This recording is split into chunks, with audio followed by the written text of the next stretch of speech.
നമ്മുടെ സാബ് സാറിനെ ഇൻട്രൊഡ്യൂസ് ചെയ്യാനായിട്ട് വിളിക്കുന്നത്. അനഘ റെഡി അല്ലേടാ? റെഡിയാണ് മാം. എല്ലാവർക്കും നമസ്കാരം. ഇന്നത്തെ ഹാപ്പിനെസ് ഹബിന്റെ പുതിയൊരു അധ്യായത്തിലേക്ക് എല്ലാവർക്കും സ്വാഗതം. ഇന്ന് നമുക്ക് ക്ലാസ് എടുക്കുന്നത് സാബു സാറാണ്. സാറിനെ പറ്റി പറയുകയാണെങ്കിൽ സാറ് റിട്ടയർഡ് എഞ്ചിനീയർ ആണ്, ട്രാൻസാക്ഷണൽ അനലൈസർ ആണ്, മാനേജ്മെന്റ് കൺസൾട്ടന്റ് ആണ്, ഒപ്പം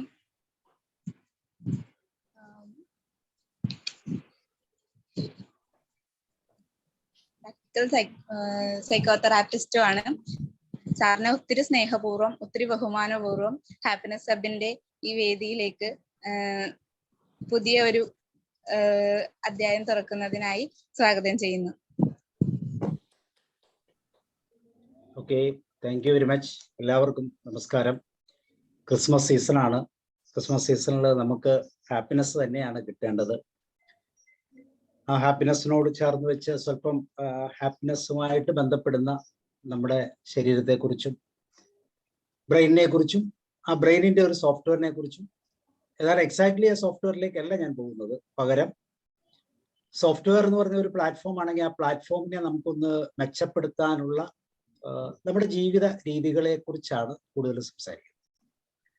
അപ്പൊ സോഫ്റ്റ്വെയർ ഓഫ് അവർ ബ്രെയിൻ എന്ന് പറഞ്ഞാൽ തീർച്ചയായിട്ടും നമുക്കറിയാം അത് നമ്മുടെ മൈൻഡ്, നമ്മുടെ മനസ്സാണ് എന്നെല്ലാവർക്കും അറിയാം.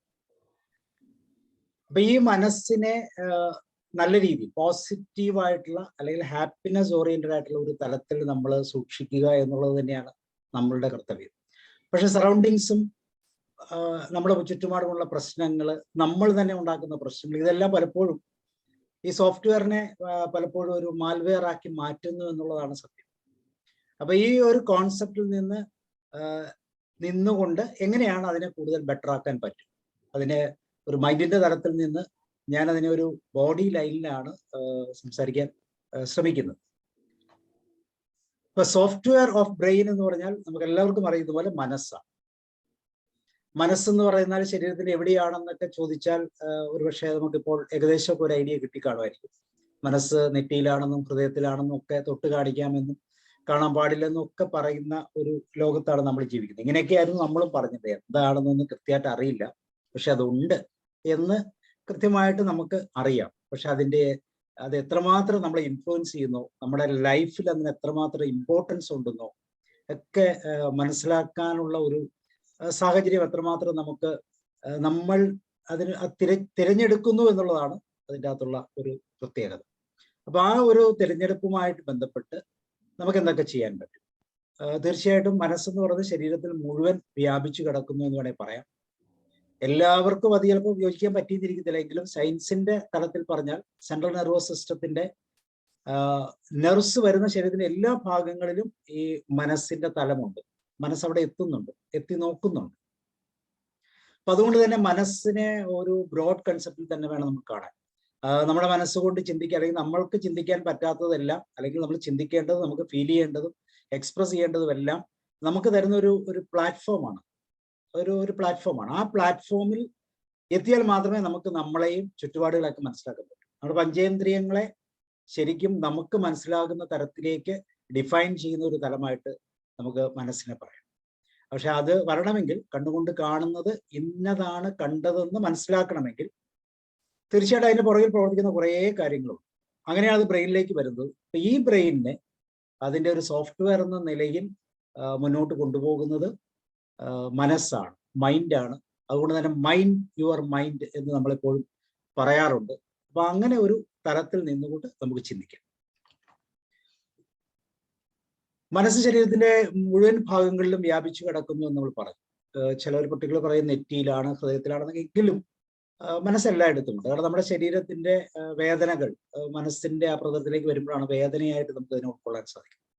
ഇതുപോലെ ഓരോ സാഹചര്യം, നമുക്ക് സങ്കടമുണ്ടാകുന്നു, ദേഷ്യമുണ്ടാകുന്നു, സന്തോഷമുണ്ടാകുന്നു. ഇപ്പൊ നമുക്കൊരു 100 അല്ലെങ്കിൽ ഒരു ടിക്കറ്റ് എടുത്തു, 1ാം സമ്മാനം ലഭിച്ചു എന്ന് അറിഞ്ഞാൽ ഉണ്ടാകുന്ന ഒരു ആഹ്ലാദം.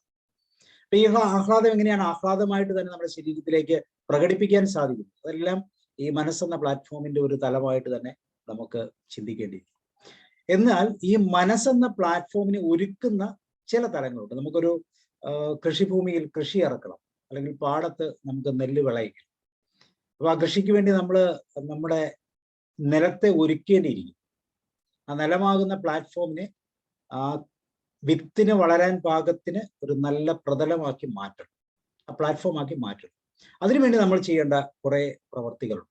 അങ്ങനെയുള്ള ഒരു പ്രവർത്തികളിലേക്കാണ് ഇത് മനസ്സുമായിട്ട് കൂടുതൽ ബന്ധപ്പെടുന്നു. മനസ്സില് ഇൻഡിക്കേഷൻസ് അല്ലെങ്കിൽ സിഗ്നൽസ് കിട്ടുന്ന, വാണിങ്സ് കിട്ടുന്ന ആ തലങ്ങളെ നമുക്കൊന്ന് മനസ്സിലാക്കിക്കൊണ്ട് മനസ്സിലേക്ക് കൂടുതൽ ശ്രദ്ധയോടുകൂടി ഇൻപുട്ടുകൾ കൊടുക്കാനുള്ള ഒരു അഭൗമമായ ശക്തി നമുക്കുണ്ടാക്കുക, ഒരു പെർസിവറൻസ് നമുക്ക് ഉണ്ടാക്കിയെടുക്കുക. നമ്മുടെ മനസ്സിനെ നമുക്ക് തന്നെ നിയന്ത്രിക്കാം. മനസ്സിനെ നിയന്ത്രിക്കുക എന്ന് വെച്ചാൽ ഇന്ദ്രിയങ്ങളെ നിയന്ത്രിക്കുക എന്നതാണ്. അപ്പൊ ഇന്ദ്രിയങ്ങളെ നിയന്ത്രിക്കാൻ പറ്റുന്ന തരത്തിൽ നമുക്ക് സ്വയം മാറാനുള്ള ചില തലങ്ങൾ, അതിൻ്റെ ഒരു തലമാണ് നമ്മൾ ഇന്ന് സംസാരിക്കുന്നത്. നമുക്ക് എല്ലാവർക്കും അറിയുന്ന പോലെ നമുക്ക് രണ്ട് ബ്രെയിനുകളുണ്ട്. ഒന്ന് നമ്മുടെ ഒറിജിനൽ ബ്രെയിനും രണ്ടാമത്തത് ഗട്ട് ബ്രെയിൻ. നമ്മുടെ സ്റ്റൊമക്ക് അല്ലെങ്കിൽ വയർ എന്ന് പറയുന്നത് മറ്റൊരു ബ്രെയിനിന്റെ ഫംഗ്ഷനാണ്. സെക്കൻഡ് ബ്രെയിൻ എന്ന് പറയും. It's called gut brain. Gut brain axis എന്ന് പറയുന്ന ഒരു തലം തന്നെയാണ് ഗട്ട് ബ്രെയിൻ ആക്സിസ്. എന്ന് വെച്ചാൽ ബ്രെയിനും ഗട്ടിന്റെ ഭാഗത്തുള്ള ഇൻഡെക്സ് നെർവ് സിസ്റ്റവും കൂടെ കമ്പൈൻ ചെയ്ത് ഒരു പ്രത്യേക സിസ്റ്റം തന്നെ ഡെവലപ്പ് ചെയ്തു. എന്ന് വെച്ചാൽ നമുക്ക് പലപ്പോഴും നമ്മൾ ശ്രദ്ധിച്ചു കഴിഞ്ഞാൽ മനസ്സിലാകും, നമുക്കൊരു പേടി ഉണ്ടാകുമ്പോൾ അത് വയറ്റിലൊരു ആന്തലായിട്ടായിരിക്കും അത് പുറത്തേക്ക് വരും. അവിടെ ഒരു ചേഞ്ച്, ഒരു സഡൻ ചേഞ്ച് അതിനോട് കൂടിയാണ് നമുക്ക് അതിലേക്ക് അത് ഫീൽ ചെയ്യുന്നത്. പേടിക്കുമ്പോൾ നമ്മുടെ സ്റ്റൊമക്കിന്റെ ഗട്ടിന്റെ ഏരിയയിലാണ് ആ ഒരു ചേഞ്ച് ആദ്യം നമുക്ക് ഫീൽ ചെയ്യുന്നത്. ബോഡി സെക്കൻഡ് ബ്രെയിൻ എന്ന് പറയുന്നത് ആ തലവും നമ്മുടെ ഒറിജിനൽ ബ്രെയിനും തമ്മിലുള്ള കണക്ടിവിറ്റി. ഈ കണക്ടിവിറ്റി സാധ്യമാകുന്നത് ഒരു സൂപ്പർ ഹൈവേ വഴിയാണ്. ആ ഹൈവേ നമ്മൾ വാഗസ് നെർവ് എന്ന പേരിൽ അറിയപ്പെടും. വാഗസ് നെർവ് എന്ന് പറയുമ്പോൾ അങ്ങോട്ടും ഇങ്ങോട്ടും ബ്രെയിനിൽ നിന്ന് ഗട്ടിലേക്ക് ഒരു ഡയറക്റ്റ് കണക്ടിവിറ്റിയാണ്. ഗട്ടുമായിട്ട് ബന്ധപ്പെട്ട നമ്മുടെ വയറുമായിട്ട് ബന്ധപ്പെട്ടുള്ള എല്ലാ തരത്തിലുള്ള ഇന്റേണൽ ഓർഗൻസും തമ്മിൽ ബ്രെയിൻ കണക്ട് ചെയ്യുന്ന ഒരു സൂപ്പർ ഹൈവേ ആണ്, ഒരു കമ്മ്യൂണിക്കേഷൻ ഹൈവേ ആണ്, ഒരു ബയോളജിക്കൽ ഹൈവേ ആണ് വാഗസ് ഹൈവേ അല്ലെങ്കിൽ വാഗസ് നെർവ് എന്ന് പറയുന്നത്. വാഗസ് നെർവ് എപ്പോഴൊക്കെ ഫെയിൽ ആകുന്നുണ്ടോ, അല്ലെങ്കിൽ ഈ കണക്ടിവിറ്റിക്ക് എപ്പോഴൊക്കെ ബ്ലോക്ക് വരുന്നുണ്ടോ, അപ്പോഴെല്ലാം നമ്മൾക്ക് അത് കൃത്യമായ രീതിയിൽ നമ്മുടെ ശരീരത്തിൽ അത് മനസ്സിലാക്കാൻ സാധിക്കുമെന്നുള്ളത്. പക്ഷെ അതൊന്നും നമുക്ക് മനസ്സിലാകുന്നില്ല. ഒരുപക്ഷെ നമുക്ക് വാഗസ് നെർവ് എന്നൊരു നെർവ് ഉണ്ടോ, ഒരു 3-4 മാസങ്ങൾക്ക് മുമ്പ് എനിക്ക് പോലും അങ്ങനെ ഒരു നെർവിനെ കുറിച്ച് ആദ്യമായിട്ടായിരുന്നു ഞാൻ കേട്ടത്. അപ്പൊ ഇങ്ങനെയുള്ള സിസ്റ്റം വളരെ മനോഹരമായ ഒരു സൃഷ്ടിയായിട്ട് ദൈവം മനുഷ്യനെ സൃഷ്ടിക്കുമ്പോൾ അല്ലെങ്കിൽ സൃഷ്ടിച്ചിട്ടുണ്ടെങ്കിൽ അതിൻ്റെ അകത്ത് ഇതുപോലുള്ള ചില ഹൈവേസ് ഉണ്ട്. ഇതുപോലെ മറ്റൊരു ഹൈവേ ആണ് നമ്മൾക്ക് എല്ലാവർക്കും അറിയുന്ന അമിഗ്ഡാലയിലൊരു ഹൈവേ. നമ്മൾ കാണുന്ന ആ കാര്യങ്ങൾ അല്ലെങ്കിൽ കേൾക്കുന്ന കാര്യങ്ങൾ എന്താണെന്ന് ഹൈപ്പോതലാമസിൽ പോയി അതിൻ്റെ ആ സെൻസറി മോട്ടോർ മെക്കാനിസത്തിൽ പോയി കൃത്യമായിട്ട് മനസ്സിലാക്കി തരുന്നതിന് മുമ്പ് തന്നെ അതിങ്ങനെയാണ് അല്ലെങ്കിൽ ഈ രീതിയിൽ അതിനെ മാനേജ് ചെയ്യാമെന്ന് നമ്മൾ പഠിച്ച ചില പാഠങ്ങളിലൂടെ നമ്മുടെ ഇമോഷണൽ ബ്രെയിൻ എന്ന് വേണമെങ്കിൽ പറയാം, അമിഗ്ഡാല നമ്മളെ സഹായിക്കാറ്. അതും ഒരു സൂപ്പർ ഹൈവേ ആണ്. സെക്കൻഡുകളുടെ ഫ്രാക്ഷൻ ഓഫ് എ സെക്കൻഡ്സിൽ യഥാർത്ഥത്തിലുള്ള കാര്യമല്ല, ഇങ്ങനെയും ഇതിനകത്തൊരു ഓപ്ഷൻ ഉണ്ടെന്ന് നമ്മൾ പറഞ്ഞ് മനസ്സിലാക്കി ചിലപ്പോഴൊക്കെ നമ്മളെ കുഴിച്ചാടിക്കും, ചിലപ്പോഴൊക്കെ നമ്മളെ രക്ഷിക്കും. അങ്ങനെ ഒരു തലം, അതൊരു സൂപ്പർ ഹൈവേ ആണ്. അപ്പൊ ഇതേപോലെ തന്നെ ഇവിടെ മറ്റൊരു സൂപ്പർ ഹൈവേ ആണ്, ബ്രെയിനും ഗട്ടുമായിട്ടുള്ള കണക്ഷൻ. അല്ലെങ്കിൽ എല്ലാ ഇന്റേണൽ ഓർഗൻസ്, വയറുമായിട്ട് ബന്ധപ്പെടുന്ന ഹാർട്ട്, അതുപോലെ തന്നെ വയറുമായിട്ട് ബന്ധപ്പെട്ട ഹാർട്ട്, ലങ്സ്, ഇങ്ങനെയുള്ള എല്ലാ ഇന്റേണൽ പ്രാധാന്യമുള്ള എല്ലാ ഇമ്പോർട്ടൻ്റ് ഓർഗൻസ് നമ്മൾ കണക്ട് ചെയ്യുന്ന ഒരു ഹൈവേ. ആ ഹൈവേ വഴിയാണ് കാര്യങ്ങളെല്ലാം, ആ കമ്മ്യൂണിക്കേഷൻസ് എല്ലാം നടക്കുന്നത്. 20% വാഗസ് നെർവ് ബ്രെയിനിൽ നിന്ന് ഗട്ടിലേക്കുള്ള കണക്ടിവിറ്റി ആണെങ്കിൽ 80% തിരിച്ചാണ്. അപ്പൊ നമുക്ക് മനസ്സിലാക്കാം എത്രമാത്രം ഇമ്പോർട്ടൻ്റ് ആണ് ആ ബ്രെയിനും ഗട്ടും തമ്മിലുള്ള കണക്ടിവിറ്റി. ബ്രെയിൻ കൊടുക്കുന്ന സിഗ്നൽസിനേക്കാളും 80% അല്ലെങ്കിൽ 80% ഓഫ് സിഗ്നൽസ് ഗട്ട് ആക്സിസിൽ കൂടി ബ്രെയിൻ ആക്സിസിലേക്ക് കമ്മ്യൂണിക്കേറ്റ് ചെയ്യുന്നു. അപ്പൊ അത്രമാത്രം ഇമ്പോർട്ടൻ്റ് ആണ് ഈ പറയുന്ന സിസ്റ്റം എന്നാണ് നമ്മൾ മനസ്സിലാക്കുന്നത്.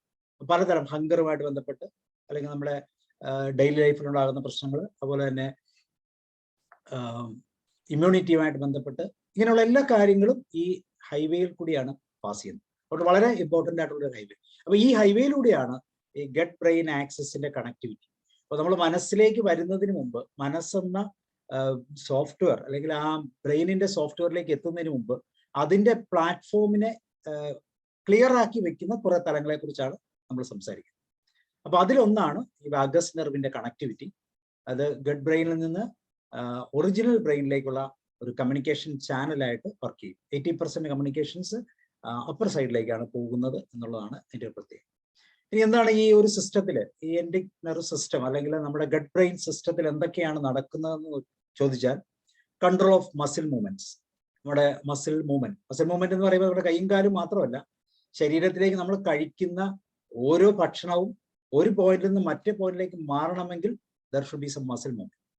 ആ മസിൽ മൂവ്മെന്റ് ആണ് സ്മോൾ ഇൻറ്റസ്റ്റൈനും ലാർജ് ഇൻറ്റസ്റ്റൈനിലും എല്ലാം ആഹാരത്തെ നിയന്ത്രിക്കുന്നത്. അതിനും തീർച്ചയായിട്ടും ചില കെമിക്കൽസിന്റെ ആവശ്യം. സത്യത്തിൽ നമ്മുടെ ശരീരം ഒരു കെമിക്കൽ ഫാക്ടറിയാണ്. ഈ കെമിക്കൽ ഫാക്ടറിയിൽ ഏതൊക്കെ കെമിക്കൽ കൃത്യമായിട്ട് ഉത്പാദിപ്പിക്കപ്പെടുന്നുണ്ടോ അതെല്ലാം എവിടെയൊക്കെ കൃത്യമായിട്ട് ചെല്ലുന്നുണ്ട്, അതൊക്കെ വേണ്ട രീതിയിൽ നമുക്ക് സെൻസ് ചെയ്യാൻ പറ്റുന്നുണ്ടോ, അല്ലെങ്കിൽ ബ്രെയിൻ ഈ സിസ്റ്റത്തിന് സെൻസ് ചെയ്യാൻ പറ്റുന്നുണ്ടോ, ഇതിനെല്ലാം കൃത്യമായിട്ട് മനസ്സിലാക്കിയിട്ടാണ് ഒരു സിസ്റ്റം നമ്മളിൽ നിലനിൽക്കുന്നത്. അത് secretion of hormones and enzymes, neuro transmitters ഉണ്ട്, ഹോർമോൺസ് ഉണ്ട്, എൻസൈംസ് ഉണ്ട്. അതുപോലെ ഹങ്കർ സിഗ്നൽ, എം ടി ആണ്, സ്റ്റൊമക്ക് എം ടി ആണെന്ന് അറിഞ്ഞാൽ ഗോ ആൻഡ് ഈറ്റ് എന്ന് കൊടുക്കുന്ന ഗെർലിംഗ് എന്ന് പറയുന്ന ഹോർമോൺ ഇസ് വെരി ഇമ്പോർട്ടൻറ്റ്. കാരണം നമ്മൾ ഗട്ടുമായിട്ട് കൺസിഡർ ചെയ്യുമ്പോൾ വളരെ ഇമ്പോർട്ടൻ്റ് ആയിട്ടുള്ള ഒരു ഹോർമോണാണ് ഗെർലിൻ. And 8 stop signals. തിരിച്ചിങ്ങോട്ട് കുറെ സ്റ്റോപ്പ് സിഗ്നൽസ്, നമ്മൾ കഴിച്ചുകൊണ്ട് തന്നെ ഇരിക്കുമല്ലോ, കഴിക്കുന്ന നിർത്തൂ എന്ന് പറയാനുള്ള കുറേ സ്റ്റോപ്പ് സിഗ്നൽസ് ലൈക്ക് ലെപ്റ്റിൻ, ഈസ്ട്രാഡയോൾ, ഇങ്ങനെയുള്ള ഒത്തിരിയും ഏകദേശം 8ൽ പരം സ്റ്റോപ്പ് സിഗ്നൽസ്. ഇത് പക്ഷേ ഇത് പലപ്പോഴും നമ്മൾ കേൾക്കാറില്ല എന്നുള്ളതാണ് പ്രത്യേകത. ഈ സിഗ്നൽസിന്റെ ഇൻഫർമേഷൻസ് ഒന്നും ലെപ്റ്റിൻ എന്ന് പറയുന്നത് നമ്മുടെ ഫാറ്റിന്റെ കണ്ടന്റ് കൂടിക്കഴിഞ്ഞാൽ ഫാറ്റിന്റെ ടിഷ്യൂസ് ബ്രെയിനിലേക്ക് കൊടുക്കുന്ന ഒരു സിഗ്നലാണ് ലെപ്റ്റിൻ. ഫാറ്റ് കൂടുതലാണ്, നിങ്ങൾ ആപ്പിറ്റൈറ്റ് കുറയ്ക്കും, ബ്രെയിൻ ആപ്പിറ്റൈറ്റ് കുറയ്ക്കൂ എന്ന് പറയും. പക്ഷെ അവിടെ നമ്മളത് കേൾക്കാൻ തയ്യാറില്ല. ഇത് പറയണമെങ്കിൽ ശരിക്കും ഉറക്കം ഉണ്ടാകണം. നല്ല ഉറക്കത്തിലാണ് ഈ പ്രോസസ്സ് നടക്കുന്നത്. ഉറങ്ങാൻ നമുക്ക് പറ്റുന്നില്ലല്ലോ.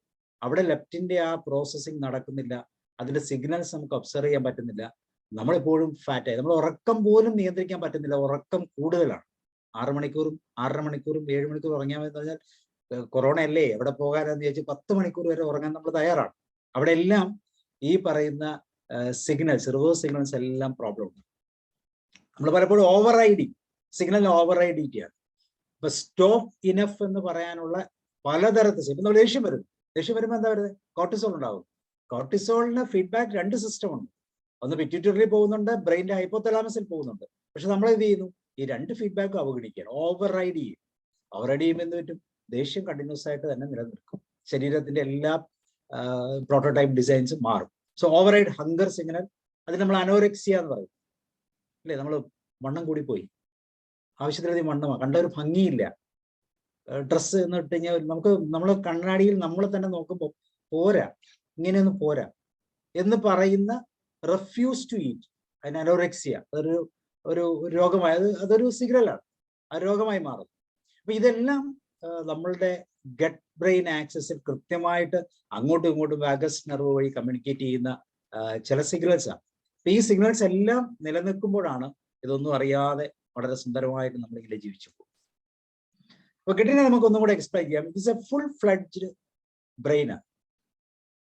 ഒരു ബ്രെയിൻ ഫങ്ഷൻസ് എന്തൊക്കെ ചെയ്യാനുണ്ടോ അതിന്റെ എല്ലാം സിസ്റ്റമാറ്റിക് ആയിട്ട് ചെയ്യാൻ പറ്റുന്ന ഒരു ഫുൾ ഫ്ലെഡ്ജ്ഡ് ബ്രെയിൻ സിസ്റ്റമാണ്.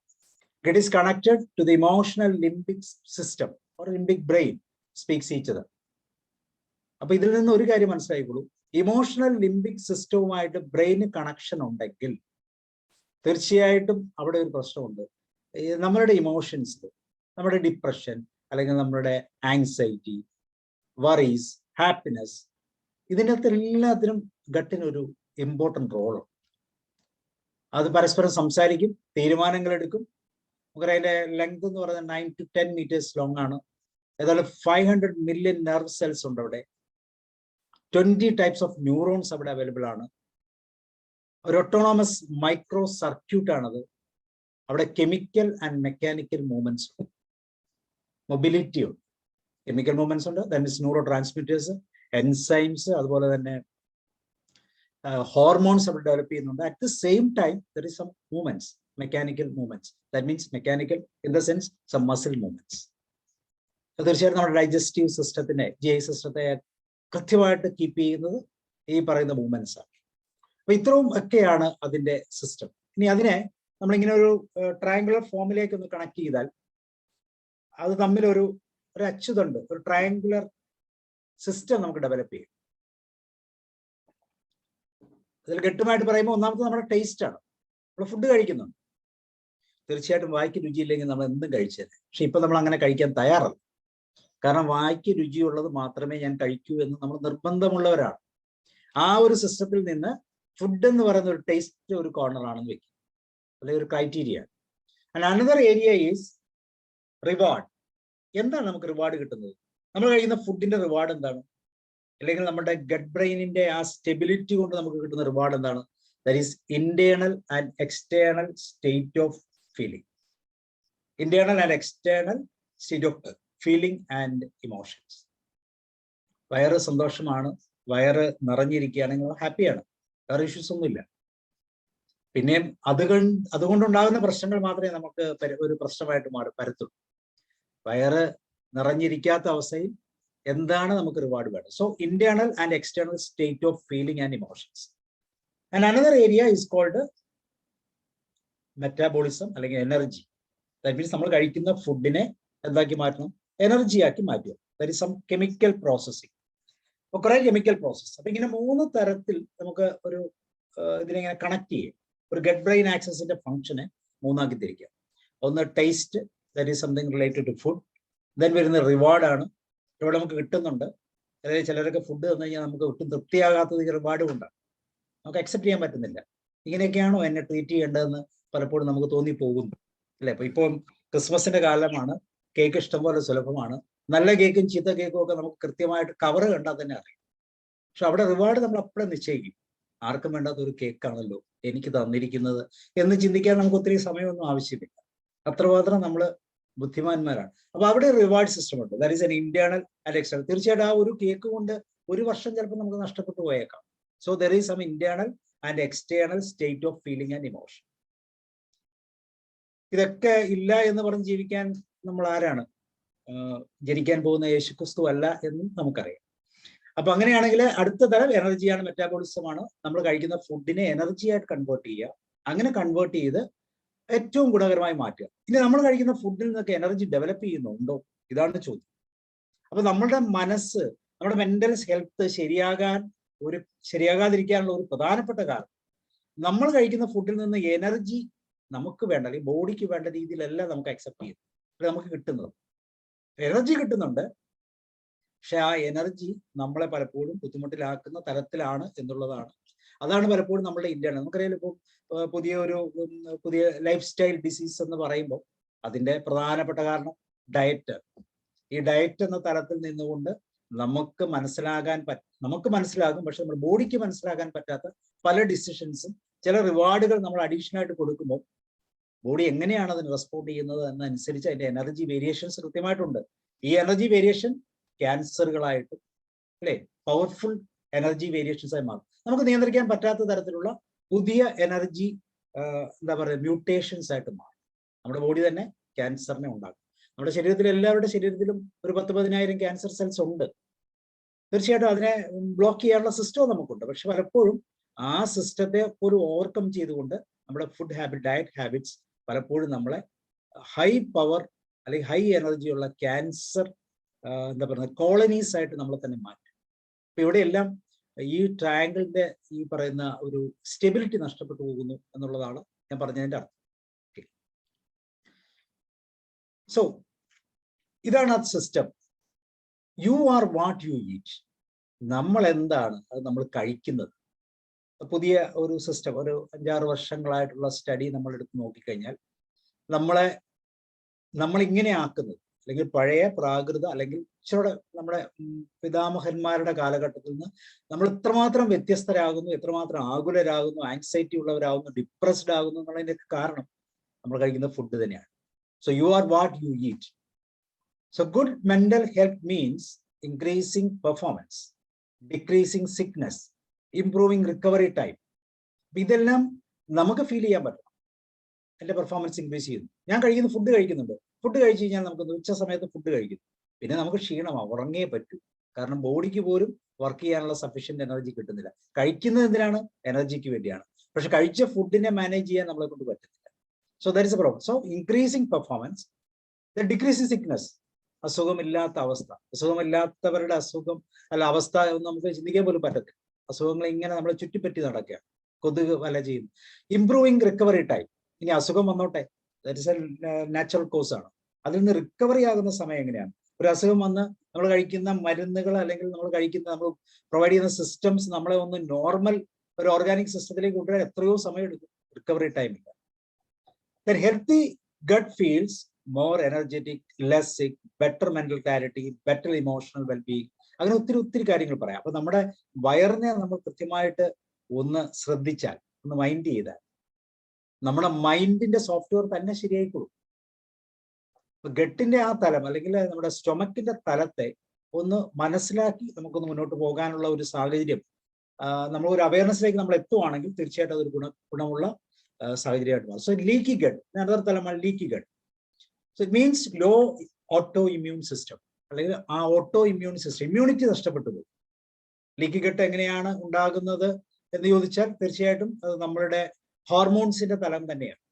നമ്മുടെ കോർട്ടിസോൾ എല്ലാം ഒരു പരിധിയിലധികം ആയി കഴിഞ്ഞാൽ തീർച്ചയായിട്ടും അത് നമ്മുടെ ബ്ലഡിലേക്കും, കോർട്ടിസോൾ എപ്പോഴും ബ്ലഡിലാണ് ലയിക്കും. അപ്പൊ ബ്ലഡിൽ കോർട്ടിസോളിന്റെ കണ്ടന്റ് കൂടിക്കഴിഞ്ഞാൽ ആ ബ്ലഡിന് ഒരു ക്യാരക്ടറിസ്റ്റിക് ചേഞ്ച് ഉണ്ടാകുന്നുണ്ട്. ഈ ചേഞ്ച് നമ്മുടെ ഈ ഇന്റേണൽ ആയിട്ടുള്ള ഇൻറ്റസ്റ്റൈൻസിന്റെ വാൾസിൽ കൂടെ പോകുന്ന ബ്ലഡ് ലെവലിനെ ഇമ്പ്യൂരിറ്റിയിലേക്ക് എത്തിക്കാൻ സാധിക്കും. സോ അവർ ലീക്കി ഗട്ട് എന്ന് പറയുന്ന കോൺസെപ്റ്റിലേക്ക് വരും. So means low autoimmune system, diabetics, neurodegenerative disorders, emotional issues, anxiety, depression എല്ലാം. അപ്പൊ ഇങ്ങനെ പലതരത്തിലുള്ള സിസ്റ്റംസ് ശരീരത്തിൽ നമ്മളിങ്ങനെ പറയുന്നത് പ്രശ്നമുണ്ട്, എന്താണെന്ന് അറിയില്ല, എവിടെയാ പ്രശ്നമൊന്നും അറിയത്തില്ല. സിസ്റ്റം അതുണ്ട്, ആ ഒരു ഇമ്മ്യൂൺ സിസ്റ്റത്തിന് ഒരു പ്രോബ്ലം ഉണ്ട്, അല്ലെങ്കിൽ എനിക്കൊരു അസുഖമുണ്ട്, പക്ഷെ എന്തുകൊണ്ട് വരുന്നതുകൊണ്ടോ എങ്ങനെയാണെന്നോ എവിടെയാണോ അതിന്റെ ഒറിജിൻ എന്നൊന്നും നമുക്ക് അറിയാൻ പറ്റാത്ത ഒരവസ്ഥ. സോ നമ്മുടെ ഭക്ഷണത്തെ നമ്മൾ നിയന്ത്രിക്കുക, ശ്രദ്ധിക്കുക. അവിടെയാണ് നമ്മുടെ മെന്റൽ ഹെൽത്തിലേക്കുള്ള ആദ്യത്തെ വഴി.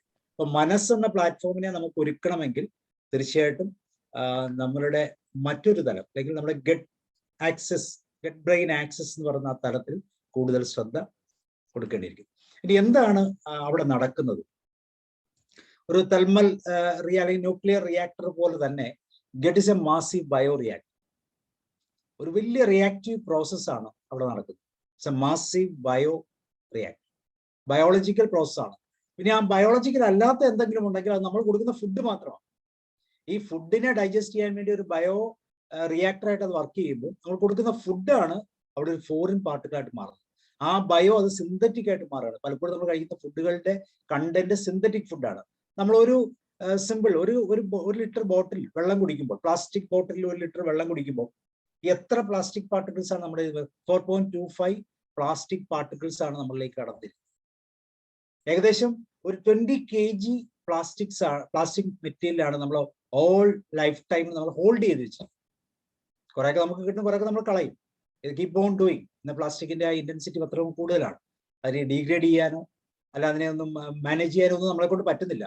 ഇവർ നിങ്ങൾ പുതുതായിട്ട് കണ്ടുപിടിച്ചിട്ടുണ്ട് ചില വേംസ്, മീൽ വേംസ് എന്നൊക്കെ പറഞ്ഞ ചില വേംസ് പ്ലാസ്റ്റിക്കിനെ തിന്നുന്നുണ്ട്.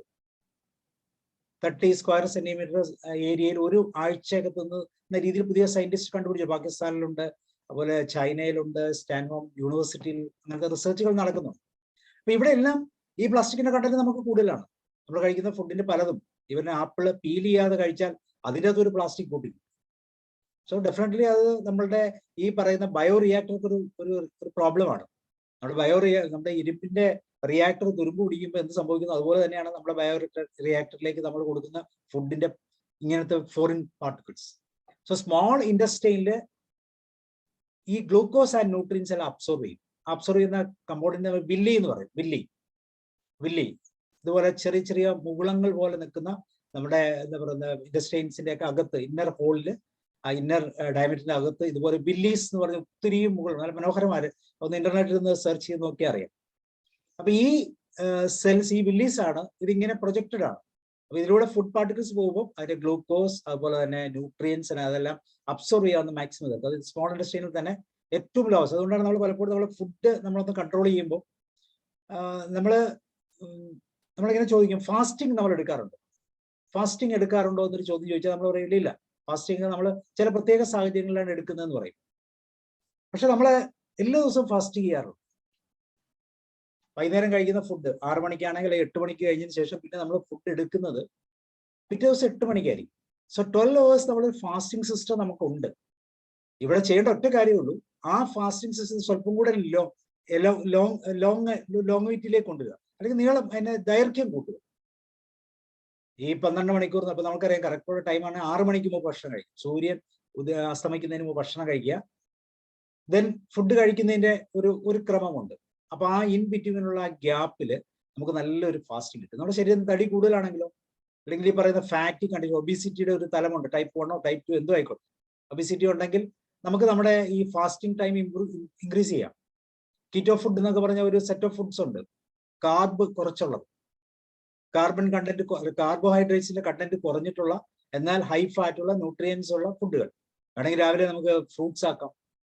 ഫ്രൂട്ട്സ് ആക്കുമ്പോൾ ഈ ഫാസ്റ്റിംഗ് ടൈം അവിടെ ഈ സ്മോൾ ഇൻഡസ്ട്രിയിൽ തന്നെ ഈ വില്ലീസ് അതിൻ്റെ അതുള്ള ഗ്ലൂക്കോസും ന്യൂട്രിയൻസ് അബ്സോർബ് ചെയ്യും. It's very easy. ലാർജ് ഇൻഡസ്ട്രിയിലേക്ക് പോകുമ്പോൾ കോംപ്ലക്സ് ഫുഡ് അത് ഫെർമെന്റ് ചെയ്യും. അതിനുവേണ്ടി നമ്മളെ സഹായിക്കുന്ന കുറെ ഘടകങ്ങളുണ്ട്. It's called gut bacteria or microbiomes, microbiota. ഈ ഗട്ട് ബാക്ടീരിയ ആണ് സത്യത്തിൽ നമ്മളാക്കി മാറ്റുന്നത്.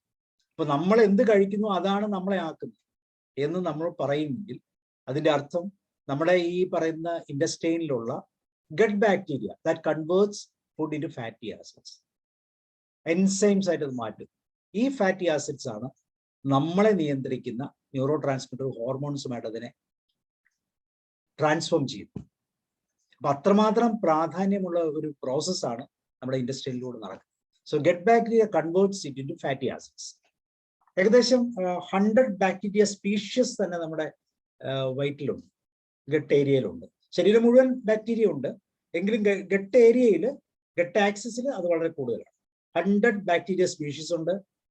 20 മൈക്രോബയോം ജീൻസ് ഉണ്ട് that encode proteins and break down carbs and extract nutrients from the food. അപ്പൊ സത്യത്തിൽ ഈ ഗട്ട് ബാക്ടീരിയ ആണ് നമ്മളാക്കി നിർത്തുന്നത് എന്നുള്ളതാണ് പുതിയ പുതിയ സ്റ്റഡികൾ നമുക്ക് മനസ്സിലാക്കും. Like this, there are 2 bio organisms. ഓർഗാനിസത്തിന് 2 കമ്പോണൻസ് ആണ് ഗട്ടിലുള്ളത്. ഒന്ന് microbiota, that is all microorganisms.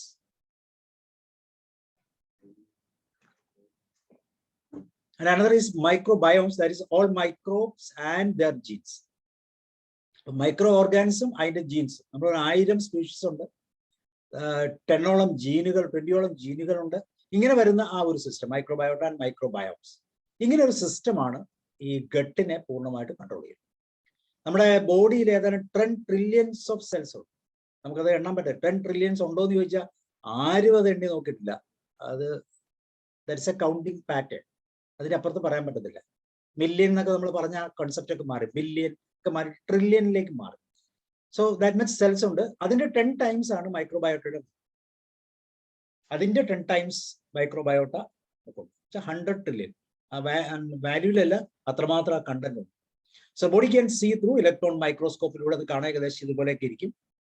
So wait എന്ന് പറഞ്ഞാൽ ഏകദേശം 2 to 3 kilograms ആണ് ആവറേജ് വെയിറ്റ്. ആൻഡ് നമ്മുടെ സ്റ്റൂളില് 60% മൈക്രോബയോട്ടയാണ്, അല്ലെങ്കിൽ ബാക്ടീരിയാസ്. അപ്പൊ ഈ ബാക്ടീരിയാസ് പുറത്തേക്ക് പോകുന്നതനുസരിച്ച് തന്നെ അവർ ക്രിയേറ്റ് ചെയ്തുകൊണ്ടിരിക്കും.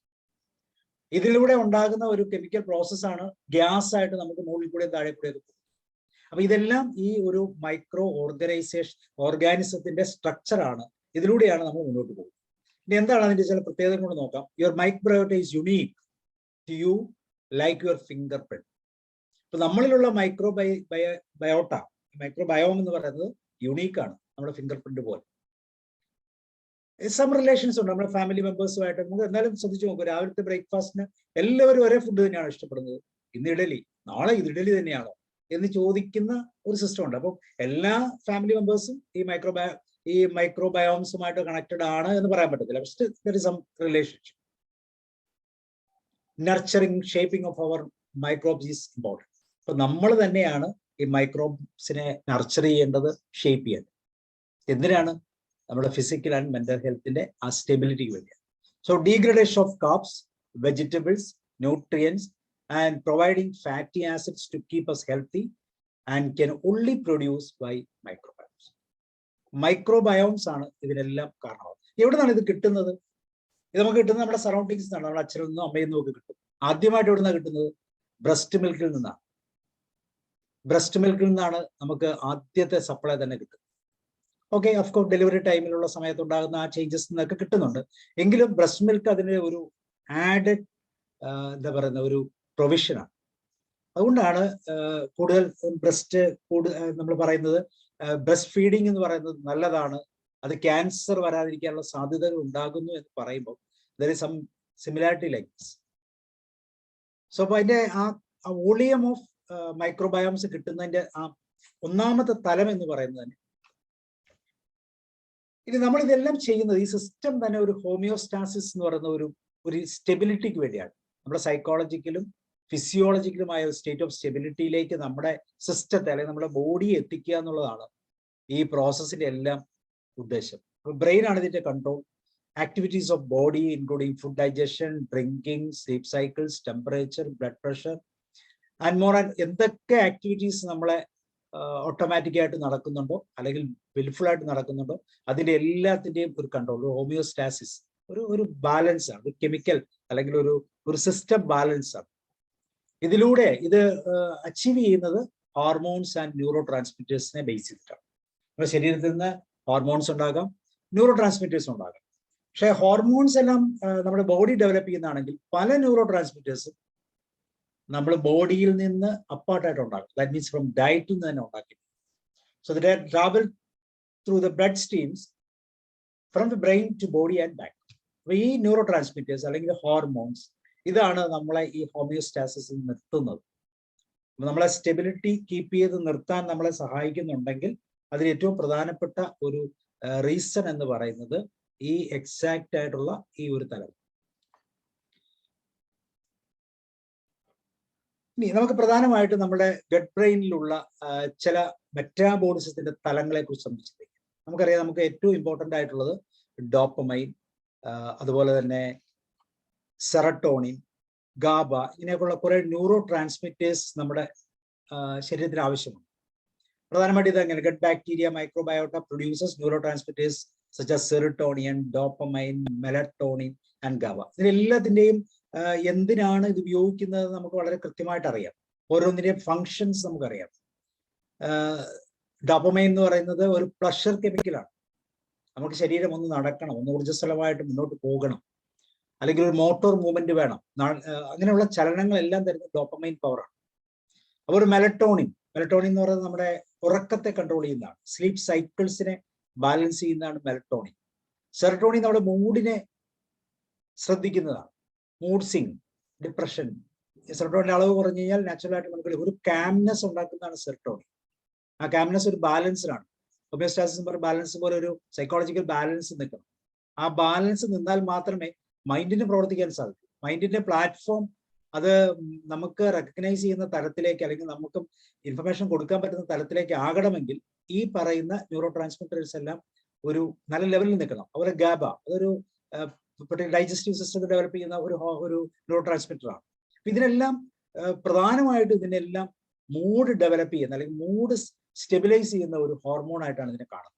അപ്പൊ നമ്മളൊരു മെന്റൽ ഹെൽത്തിന്റെ തലത്തിൽ നിന്ന് ഈ ഹോർമോൺസിനെ അപ്പൊ മെലറ്റോണിൻ ഇല്ലെങ്കിൽ എന്ത് പറ്റും? അതിന്റെ സെക്രേഷൻ തെറ്റി. ഉറക്കത്തിന് സമയം മാറിയാൽ നമ്മുടെ എല്ലാ സിസ്റ്റവും ഡിസ്റ്റർബ്ഡ് ആയി. സന്തോഷകരമായ ഒരു അനുഭവത്തിലേക്ക് പുതിയൊരു പോസിറ്റീവ് ക്രിയേറ്റീവ് ഒരു ഹാപ്പിനെസ് തിങ്കിങ് നമ്മുടെ മനസ്സിലേക്ക് വരുന്നില്ല, നമ്മൾ ഡിസ്റ്റർബ്ഡ് ആയി. അപ്പൊ ഈ സിസ്റ്റംസ് എല്ലാം ഈ പറയുന്ന ബയോട്ടയുടെ ഡെവലപ്പ് ചെയ്യുന്ന ന്യൂറോ ട്രാൻസ്മിറ്ററിന്റെ തലത്തിൽ നിന്ന് വേണം നമുക്ക് ചിന്തിക്കാൻ. അപ്പൊ അങ്ങനെ നമ്മൾ ചിന്തിക്കുമ്പോൾ ഒരു തലം ഇതാണ് തൈറോസിൻ. ഇതൊരു മെറ്റാബോളിസമാണ്. ഇതൊരു നോൺ എസെൻഷ്യൽ അമിനോ ആസിഡ് ആണ്. It produces dopamine. അപ്പൊ ഡോപ്പമൈൻ പ്രൊഡ്യൂസ് ചെയ്യുന്ന അല്ലെങ്കിൽ മറ്റൊരു തരത്തിലെ എപ്പിനെർഫിൻ, നോർ എപ്പിനെർഫിൻ എന്നൊക്കെ പറയുന്ന ന്യൂറോ ട്രാൻസ്മിറ്റേഴ്സ് ഡെവലപ്പ് ചെയ്യുന്ന ഒരു മെറ്റാബോളിസമാണ് നോൺ എസെൻഷ്യൽ അമിനോ ആസിഡ് എന്ന് പറയുമ്പോൾ തന്നെ ഫുഡിൽ നിന്ന് ഉണ്ടായി വരുന്നതാണ്. It is an essential component for production of several important brain functions called chemicals called neurotransmitters, including dopamine, dopamine എന്നൊക്കെ പറയും. അപ്പൊ ഈ തൈറോസിന്റെ ഒരു മെറ്റാബോളിസത്തിന്റെ സ്ട്രക്ചറിൽ നിന്നാണ് നമുക്ക് ഡോപ്പമൈൻ എന്ന് പറയുന്നത്. ബ്രെയിൻ്റെതായ ഡോപ്പമൈൻ ഉണ്ടാക്കുന്നുണ്ട്, ബ്രെയിൻ്റെ ഏരിയയിലും ഒരു ഡോപ്പമൈൻ തലമുണ്ട്. അതേസമയം തന്നെ ശരീരത്തിന്റെ ബാക്കിയോ, ഇപ്പൊ ഡോപ്പമൈൻ്റെ ഒരു മെയിൻ ഫംഗ്ഷൻ എന്ന് പറയുന്നത് നമ്മുടെ ഇൻഡസ്ട്രീന്റെ മസിൽ മൂവ്മെന്റിന് വേണ്ടിയുള്ളതാണ്. ഫുഡ് ഒരു പോയിന്റിൽ നിന്ന് മറ്റൊരു പോയിന്റിലേക്ക് മൂവ് ചെയ്യണമെങ്കിൽ നമുക്ക് ആവശ്യമുള്ള ഒരു തലം എന്ന് പറയുന്നത് ഈ ഡോപ്പമൈൻ്റെ positive movement, motion, mobility impart ചെയ്യുകയാണ് ഡോപ്പമൈൻ്റെ ഒരു ഇമ്പോർട്ടൻ്റ് ആയിട്ടുള്ള തലം. So that is tyrosine. Tyrosine എന്ന് പറയുന്നത് വളരെ ഇമ്പോർട്ടൻ്റ് ആയിട്ടുള്ള ഒരു മെറ്റാബോളിസമാണ്. അതൊരു നോൺ എസെൻഷ്യൽ അമിനോ ആസിഡും. എന്നാൽ എസെൻഷ്യൽ ആയിട്ടൊരു അമിനോ ആസിഡ് ഉണ്ട്, ദാറ്റ് ഈസ് ട്രൈപ്റ്റോഫാൻ. ട്രൈപ്റ്റോഫാൻ മെറ്റാബോളിസം എന്ന് പറയുന്നത്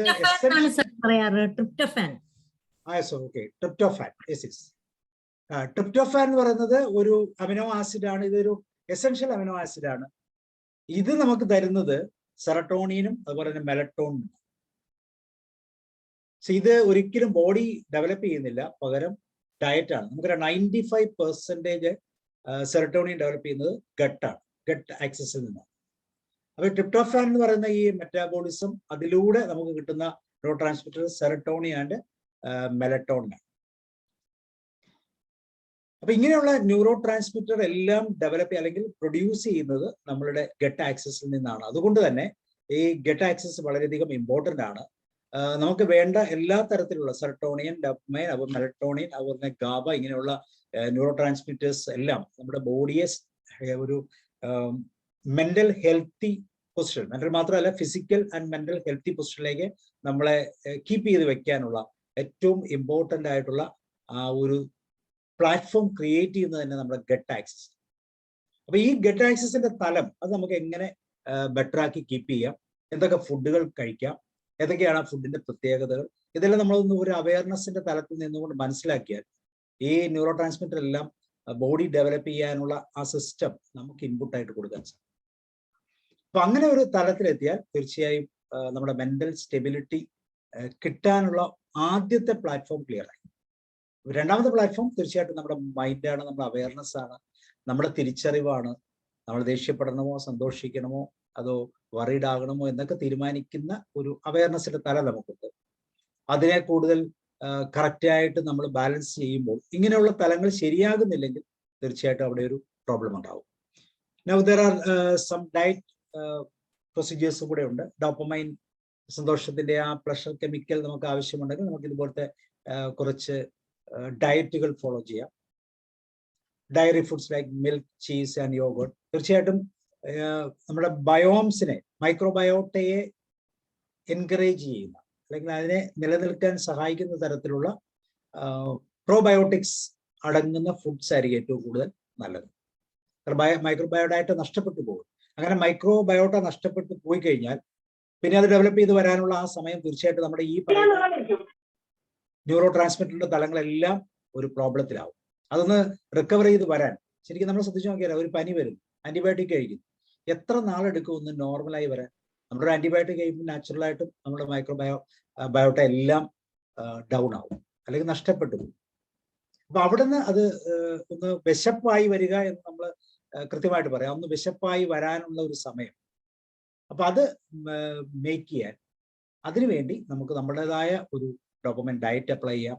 unprocessed meats such as processed ആയിട്ട് വെക്കാത്ത മീറ്റുകൾ, that is beef, chicken, turkey, അതുപോലെ തന്നെ ഒമേഗ 3 ഫാറ്റി ആസിഡ് റിച്ച് ആയിട്ടുള്ള സാൽമൺ, അതുപോലെ തന്നെ അങ്ങനെയുള്ള ഫിഷസ് യൂസ് ചെയ്യുക, മുട്ട യൂസ് ചെയ്യുക, fruits and vegetables particularly in bananas, nuts, almonds, അതുപോലെ തന്നെ ഡാർക്ക് ചോക്ലേറ്റ്. ഇവിടെയൊക്കെ ഡോപ്പമൈൻ പ്രഷർ കെമിക്കലാണ്.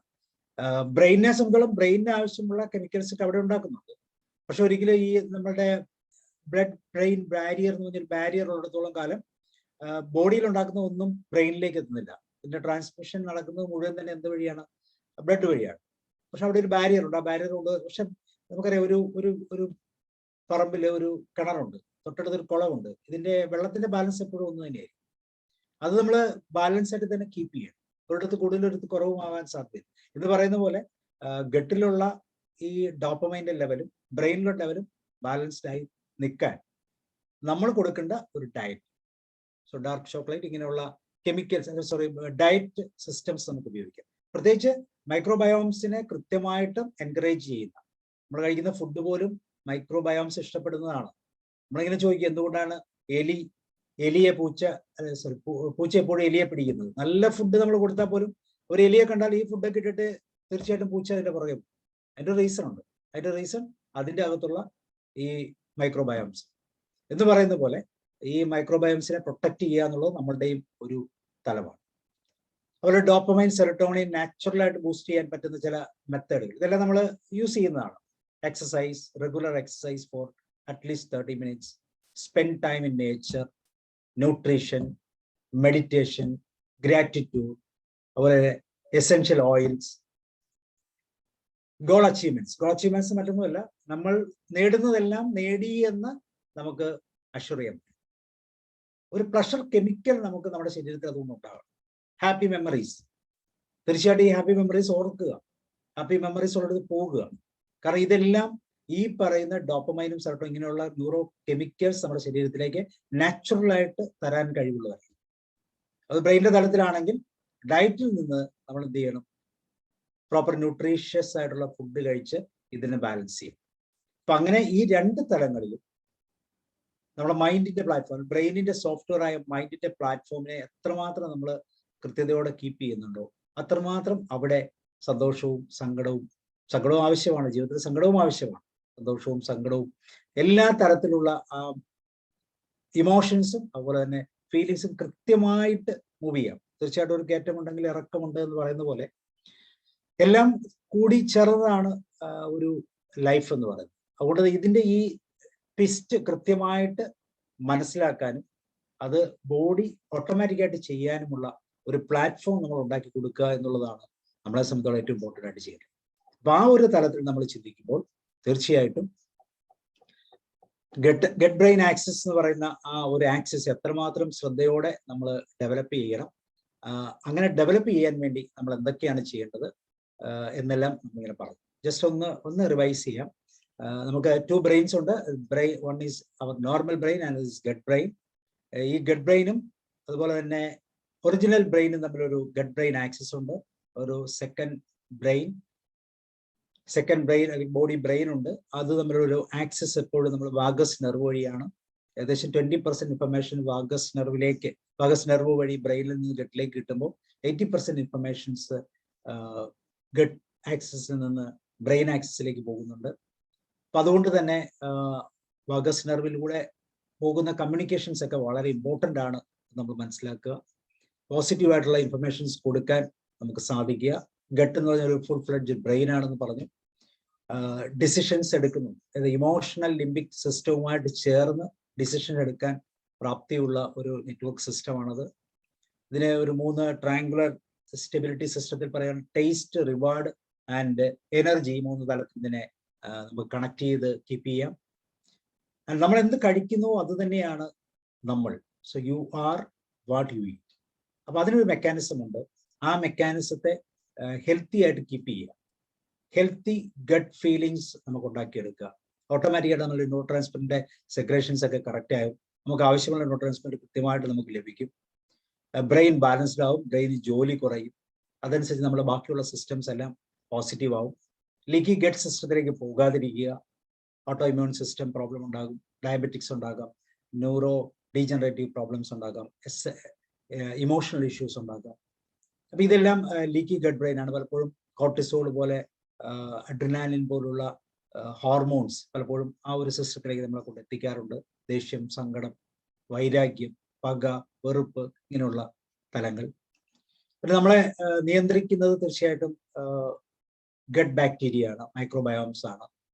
നമ്മുടെ ശരീരം എന്ന് പറയുന്ന, അല്ലെങ്കിൽ നമ്മുടെ സ്റ്റൊമക്ക് എന്ന് പറയുന്ന ഒരു മാസീവ് ബയോ റിയാക്ടർ ആണ്. അതിന് സ്മോൾ ഇൻഡസ്ട്രിയിൽ നിന്ന് ബില്ലീസ് ഉപയോഗിച്ച് നമ്മുടെ ഏറ്റവും സിമ്പിൾ ആയിട്ടുള്ള ഗ്ലൂക്കോസ് കണ്ടന്റ് ന്യൂട്രിയൻസ് ഒക്കെ അബ്സോർവ് ചെയ്യും. ലാർജ് ഇൻഡസ്ട്രിയൽ കോംപ്ലക്സിൽ നിന്ന് ഫുഡും ഫെർമെന്റ് ചെയ്യാൻ വേണ്ടി ഗട്ട് ബാക്ടീരിയ നമ്മളെ സഹായിക്കും. ഏകദേശം 100,000 ഓഫ് സ്പീഷീസ് ഉണ്ട്. അതായത് 20 മൈക്രോബയോം ജീൻസ് ഉണ്ട്. ഇതെല്ലാം നമ്മൾ മനസ്സിലാക്കിയിരിക്കേണ്ട സിസ്റ്റമാണ്. അതുപോലെ മൈക്രോബയോട്ട എന്നും മൈക്രോബയോട്ടയുടെ ജീൻസ് കൂടെ മൈക്രോബയോംസ് എന്ന് 2 തരം സിസ്റ്റം നമ്മുടെ സ്റ്റൊമക് ഗട്ടിൽ അവൈലബിൾ ആണ്. ഇത് നമുക്ക് ലഭിക്കുന്നത് നമ്മുടെ എൻവയോൺമെന്റിൽ നിന്നാണ്. നമ്മുടെ മദറിൽ നിന്ന് കൊടുക്കുന്ന ബ്രസ്റ്റ് ഫീഡ് ചെയ്യുന്ന സമയത്ത് അത് കിട്ടാനുള്ള സാധ്യതകളുണ്ട്. എപ്പോഴും എൻവയോൺമെന്റിൽ നിന്ന് കിട്ടിക്കൊണ്ടിരിക്കും.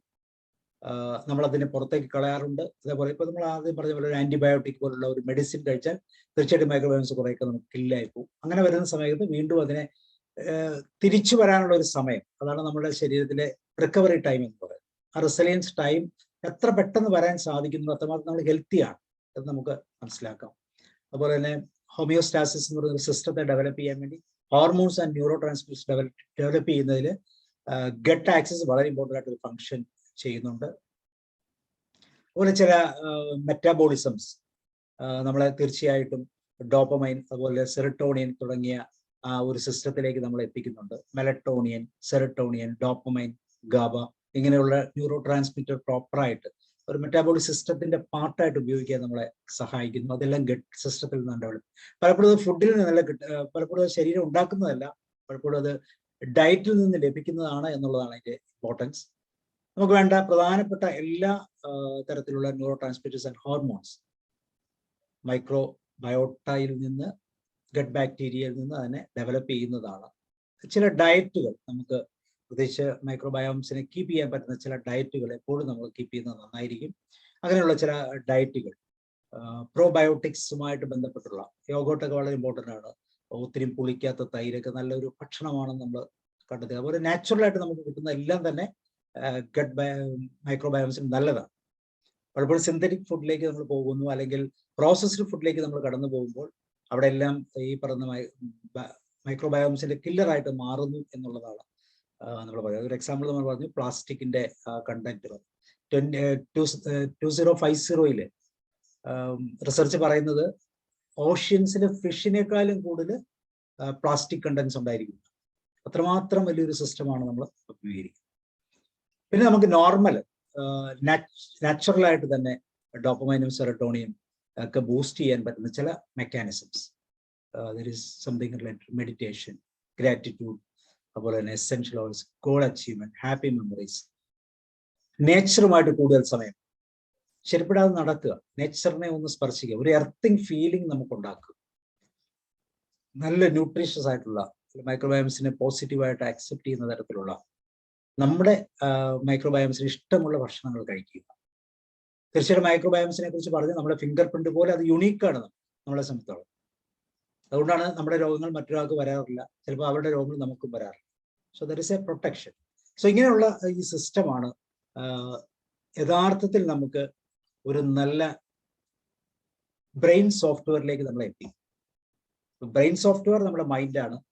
ഈ മൈൻഡിനെ ഒരു സ്റ്റേബിൾ തലത്തിൽ നിലനിർത്താൻ വേണ്ടി നമ്മൾ ചെയ്യേണ്ട, നമ്മൾ അനുഷ്ഠിക്കേണ്ടതായിട്ടുള്ള ചില കാര്യങ്ങൾ, അതിലൂടെ നമ്മൾ ഉണ്ടാക്കിയെടുക്കേണ്ടതായിട്ടുള്ള ഏറ്റവും പോസിറ്റീവായിട്ടുള്ള ഒരു ലൈഫ് സ്റ്റൈൽ, ഇതാണ് ഇന്ന് എനിക്ക് നിങ്ങളോട് സംസാരിക്കാനുള്ളത്. അപ്പൊ ഈ ഒരു വിഷയവുമായിട്ട് ബന്ധപ്പെട്ട് ഇത്ര സമയം നമുക്ക് ചേർന്നിരിക്കാൻ സാധിച്ചു. അതുപോലെ തന്നെ തീർച്ചയായിട്ടും ക്രിസ്തുമസുമായിട്ട് ബന്ധപ്പെട്ട് അടുത്ത ദിവസം ക്രിസ്മസ് ആണ്. അപ്പൊ ക്രിസ്മസിനെ കുറിച്ചുള്ള ഒരു ചെറിയ സന്ദേശവും കൂടെ ചേർന്ന് നൽകിക്കൊണ്ട് നമുക്ക് ഈ ക്ലാസ് അവസാനിപ്പിക്കാം. നമുക്ക് എല്ലാവർക്കും അറിയാം, ക്രിസ്മസ് നമ്മൾ വർഷങ്ങളായിട്ട് ആചരിക്കുന്നുണ്ട്. വളരെ പോസിറ്റീവാണ്. ഹാപ്പിനെസ്, സന്തോഷത്തിന്റെ, സമാധാനത്തിന്റെ ഒരു ദിവസം അല്ലെങ്കിൽ ഒരു ചിത്രമാണ് നമുക്ക് ക്രിസ്മസിലൂടെ ലഭിക്കുന്നത്. പക്ഷെ നമ്മൾ അതിനെ നോക്കിക്കാണുന്ന ഒരു തലം സ്വല്പം വ്യത്യസ്തമായ തലത്തിലൂടെ ഒന്ന് നോക്കിയാൽ തീർച്ചയായിട്ടും അവിടെ ജീസസ് ക്രൈസ്റ്റ് ആണ് അതിന്റെ ആ കേന്ദ്ര കഥാപാത്രം. ജീസസ് ക്രൈസ്റ്റ് ജനിച്ചതിന് ശേഷം ഉണ്ടായിട്ടുള്ള സാഹചര്യങ്ങളിലേക്ക് നമ്മളൊന്ന് വിലയിരുത്തിയാൽ, ആ ജനിച്ച ആ നിമിഷം പോലും ഒരു പ്രശ്നത്തിന്റെ മുമ്പിലാണ്. ഒരുപക്ഷെ നമ്മൾക്ക് ഈ മാനവരാശിനെ ആർക്കും പോലും അംഗീകരിക്കാൻ പറ്റാത്ത തരത്തിലുള്ള ഒരു എൻഡിങ്ങും ജീസസ് ക്രൈസ്റ്റിലൂടെ ഉണ്ടായി എന്നുള്ളതാണ് സത്യം. അപ്പൊ തുടക്കവും ഒടുക്കവും ഒരുപോലെ ഒരേ തലത്തിൽ പോകുന്നു. പക്ഷെ അതിൽ നിന്ന് വ്യത്യസ്തമായി തന്റെ ജീവിതം കൊണ്ട് മറ്റുള്ളവർക്ക് ഉണ്ടാകേണ്ട നന്മകളെ കുറിച്ചും അല്ലെങ്കിൽ ചെയ്യേണ്ട കാര്യങ്ങളെ കുറിച്ചും അത്ര കൃത്യമായി, ലളിതമായി, ലാളിത്യത്തോടു കൂടി സംസാരിച്ച് പറഞ്ഞ ഒരു മനുഷ്യൻ എന്ന നിലയിൽ തീർച്ചയായിട്ടും നമുക്ക് ജീസസ് ക്രൈസ്റ്റിനെ അംഗീകരിക്കേണ്ടിയിരിക്കും. എന്താണ് ഒരു ജീവിത ലക്ഷ്യമെന്ന് കൃത്യമായിട്ട് മനസ്സിലാക്കി തരാൻ, കൃത്യമായിട്ട് തന്നെ ജീവിതത്തിലൂടെ മനസ്സിലാക്കി തരാം. നമ്മളൊക്കെ പലപ്പോഴും സംസാരിച്ചാണ് മനസ്സിലാക്കി കൊടുക്കുന്നത്, സംസാരം കൊണ്ട് മനസ്സിലാക്കുന്നു, പക്ഷെ ജീവിതം കൊണ്ട് മനസ്സിലാക്കി കൊടുക്കാൻ നമ്മളെ കൊണ്ട് പറ്റുന്നില്ല. ഒരുപക്ഷെ നമ്മൾ ശ്രമിക്കുന്നുണ്ടാകാം, പക്ഷെ നമുക്ക് തന്നെ അത് എളുപ്പമല്ല എന്ന് മനസ്സിലാക്കാം. ഒരു വീടോ അല്ലെങ്കിൽ അങ്ങനെയുള്ള വ്യക്തിപരമായ ഒന്നും ഉണ്ടാകാതിരുന്നിട്ടും ഇന്ന് ലോകം മുഴുവൻ ഏറ്റവും കൂടുതൽ ആളുകൾ അംഗീകരിക്കുന്ന, ഏറ്റവും കൂടുതലായി വായിക്കുന്ന ഒരു പുസ്തകം ബൈബിൾ എന്നൊക്കെ നിലയിൽ ജീസസ് ക്രൈസ്റ്റിനെ നമ്മൾ അങ്ങനെ കണ്ടാൽ, നമ്മൾ ആ ജീവിതത്തിലേക്ക് ഒന്ന് നോക്കിയാൽ നമ്മൾ മനസ്സിലാക്കേണ്ടത് സഹനവും കഷ്ടപ്പാടും എല്ലാം നമ്മുടെ ജീവിതത്തിൽ ഉണ്ടെങ്കിൽ അത് സന്തോഷകരമായ ഒരു അനുഭവം, അതിനെ പോസിറ്റീവായിട്ട് എടുക്കാൻ കഴിയുന്നതല്ല. ക്രിസ്മസ് ആഹ്ലാദിക്കുന്നതിലല്ല, അതിന് ശേഷം ഉണ്ടാകുന്ന ജീവിത സാഹചര്യങ്ങളെ നമ്മുടെ ജീവിതത്തിലേക്ക് ഒരു അല്പമെങ്കിലും, ഒരു ശതമാനമെങ്കിലും ഒന്ന് ചേർത്ത് പിടിക്കാൻ നമുക്ക് സാധിക്കുമെങ്കിൽ, അതൊന്ന് നമ്മളുടേതായ ജീവിത സാഹചര്യങ്ങൾ വെച്ച് മനസ്സിലാക്കുമെങ്കിൽ, നമ്മൾ മനസ്സിനെ കുറിച്ചാണ് പറഞ്ഞത്. ഈ മനസ്സിനെ നിയന്ത്രിക്കാൻ പറ്റാത്തത് തന്നെയാണ് നമ്മുടെ ഏറ്റവും വലിയ പ്രശ്നം. ജീസസ് പറയുമ്പം ജീസസിന്റെ ആത്മാവിന്റെ ഗുണങ്ങളായിട്ട് പറയുന്ന സ്നേഹം മുതൽ അവസാനം ഇന്ദ്രിയ ജയം വരെ പറയുന്ന 9 ഗുണങ്ങളെ കുറിച്ച് പറയുന്നു. അതിൽ സ്നേഹം എന്ന് പറയുന്ന തുടങ്ങുന്ന സ്നേഹത്തിലാണെങ്കിൽ എൻഡ് ചെയ്യുന്ന ഇന്ദ്രിയ ജയത്തിലാണ്. സ്നേഹം അത് യേശുവിന് മാത്രമുള്ളതാണെന്ന് നമ്മൾ ചിന്തിക്കണം.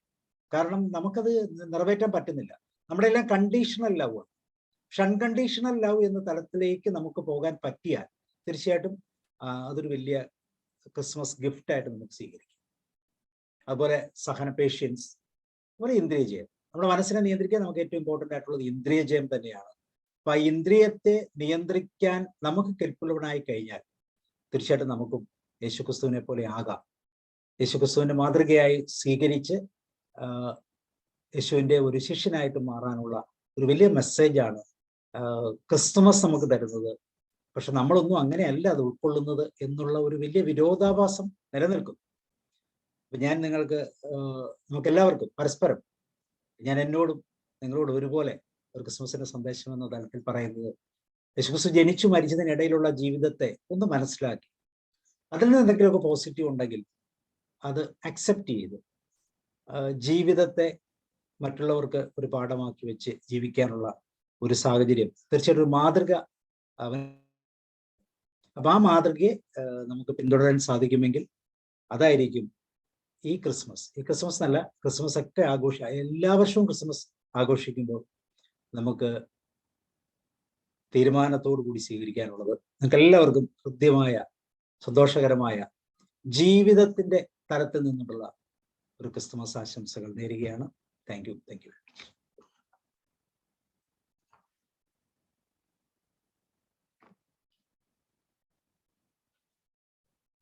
സ്ക്രീൻ ഷെയറിംഗ് സർ സ്റ്റോപ്പ് ചെയ്യുന്നു.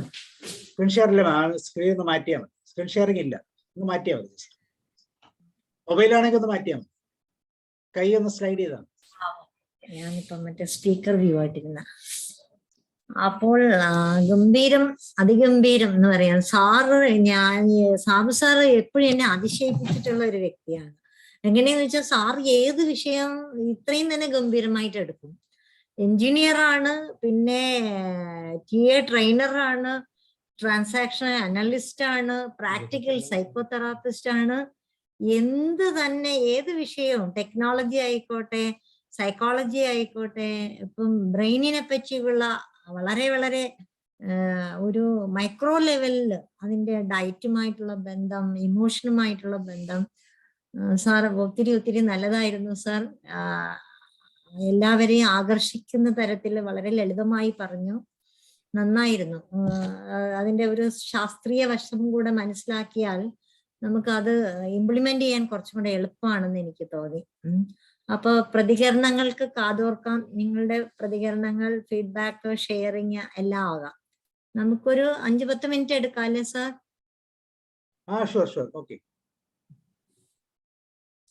നമ്മുടെ കുറച്ചു പേരുണ്ട്. ആരൊക്കെയാണ്? ഓക്കെ സാബു സർ, അങ്ങ് തുടങ്ങിയത് മനസ്സ് എവിടെയാണ്, സോഫ്റ്റ്വെയർ ഓഫ് അവർ ബ്രെയിൻ. അപ്പൊ ആ പ്ലാറ്റ്ഫോമിനെ എങ്ങനെ മെച്ചപ്പെടുത്താൻ പറ്റും, എങ്ങനെ മെച്ചപ്പെടുത്താൻ തലം. അപ്പൊ സാറ് പറഞ്ഞത് സെൻട്രൽ നെർവസ് സിസ്റ്റത്തിന്റെ നെർവസ് വരുന്നിടത്തെല്ലാം തന്നെ മനസ്സെത്തുന്നുണ്ടെന്നുള്ളതാണ്. അപ്പൊ പഞ്ചേന്ദ്രിയങ്ങളെ ഡിഫൈൻ ചെയ്യുന്നതിനെ മനസ്സെന്ന് പറയാമെന്ന് സാറ് പറഞ്ഞു. അപ്പൊ സാറ് പറഞ്ഞു വെച്ച ഒരു ആഹ്വാനം എന്താന്ന് ചോദിച്ചാൽ, മനസ്സെന്ന പ്ലാറ്റ്ഫോമിനെ ഒരുക്കുന്ന തലം. 2 ബ്രെയിൻ ഉണ്ടെന്ന് പറഞ്ഞു, gut brain and gut brain. ഇത് തമ്മിൽ കണക്ട് ചെയ്യുന്ന 2 ഹൈവേയെ പറ്റി സാറ് പറഞ്ഞു, vagus highway and amygdala highway. Amygdala highway എന്ന് സാർ പറഞ്ഞത് ഇമോഷണൽ ബ്രെയിൻ എന്നും പറയാമെന്നും സാറ് പറഞ്ഞു. അതിലേറ്റവും പ്രത്യേകത ഗട്ട് ബ്രെയിനിന്റെ പ്രത്യേകത പറയുമ്പോൾ, ഗട്ടിന്ന് ബ്രെയിനിലേക്കുള്ള സന്ദേശം 80% ആണ്. ബ്രെയിനിന്ന് ഗട്ടിലേക്ക് 20 മാത്രമേ വരുന്നുള്ളൂ. അപ്പൊ അവിടെയാണ് ആ ഗട്ടിന്റെ ഒരു പ്രാധാന്യം വരുന്നത്. അപ്പൊ നമ്മൾ ആ ഗട്ട് ലീക്കി ഗട്ടിന്റെ ആവാതെയും gut is a massive bio reactor എന്ന് സാറ് പറഞ്ഞു. ബയോ റിയാക്ടർ എന്ന് പറഞ്ഞാല് എല്ലാ അർത്ഥവും, സാറ് എഞ്ചിനീയർ ആയതുകൊണ്ടായിരിക്കാം ഒരുപക്ഷെ ആ വാക്ക് ഉപയോഗിച്ചതെന്ന് തോന്നുന്നു. ഓക്കെ. അപ്പൊ പ്ലാസ്റ്റിക്കിന്റെ കണ്ടന്റിനെ പറ്റി പറഞ്ഞു.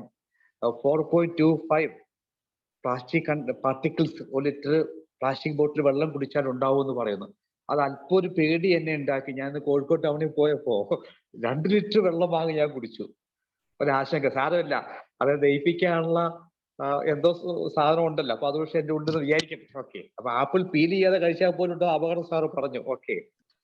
വില്ലി മുകുളങ്ങൾ സാറ് പറഞ്ഞു, അത് ഇൻഡസ്ട്രിയിനകത്തുള്ള. അപ്പൊ അതിന് 2 രീതിയിലുള്ള പറഞ്ഞു, സ്മോൾ ഇൻഡസ്ട്രിയിലും ലാർജ് ഇൻഡസ്ട്രിയിലും. സ്മോൾ ഇൻഡസ്ട്രിയിലും ആ ഒരു ഫുഡിൽ നിന്നുള്ള ന്യൂട്രീഷൻ ലാർജും, മറ്റേത് ഗ്ലൂക്കോസ് അബ്സോർബ് ചെയ്യാനുള്ളത്. പക്ഷെ സാറ് പറഞ്ഞ ഒരു സന്ദേശമുണ്ട്, നമ്മളെല്ലാവരും ഫാസ്റ്റിങ് അനുഷ്ഠിക്കുന്നുണ്ട്.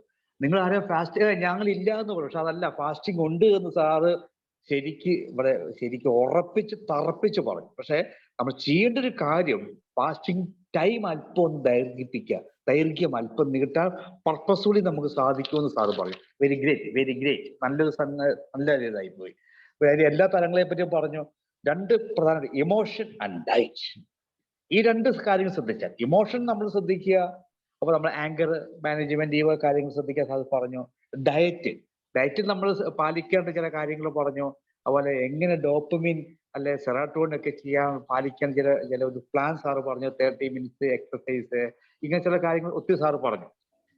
ഇതൊക്കെ പറയാൻ തന്നെ ഒരു ക്രിസ്തുമസ് സമയത്ത് ഒരു സുവിശേഷ പ്രവർത്തകനും പറയുന്ന പോലെ എന്ന് ഞാൻ പറഞ്ഞ് വാക്യം വിരമിക്കുകയാണ്.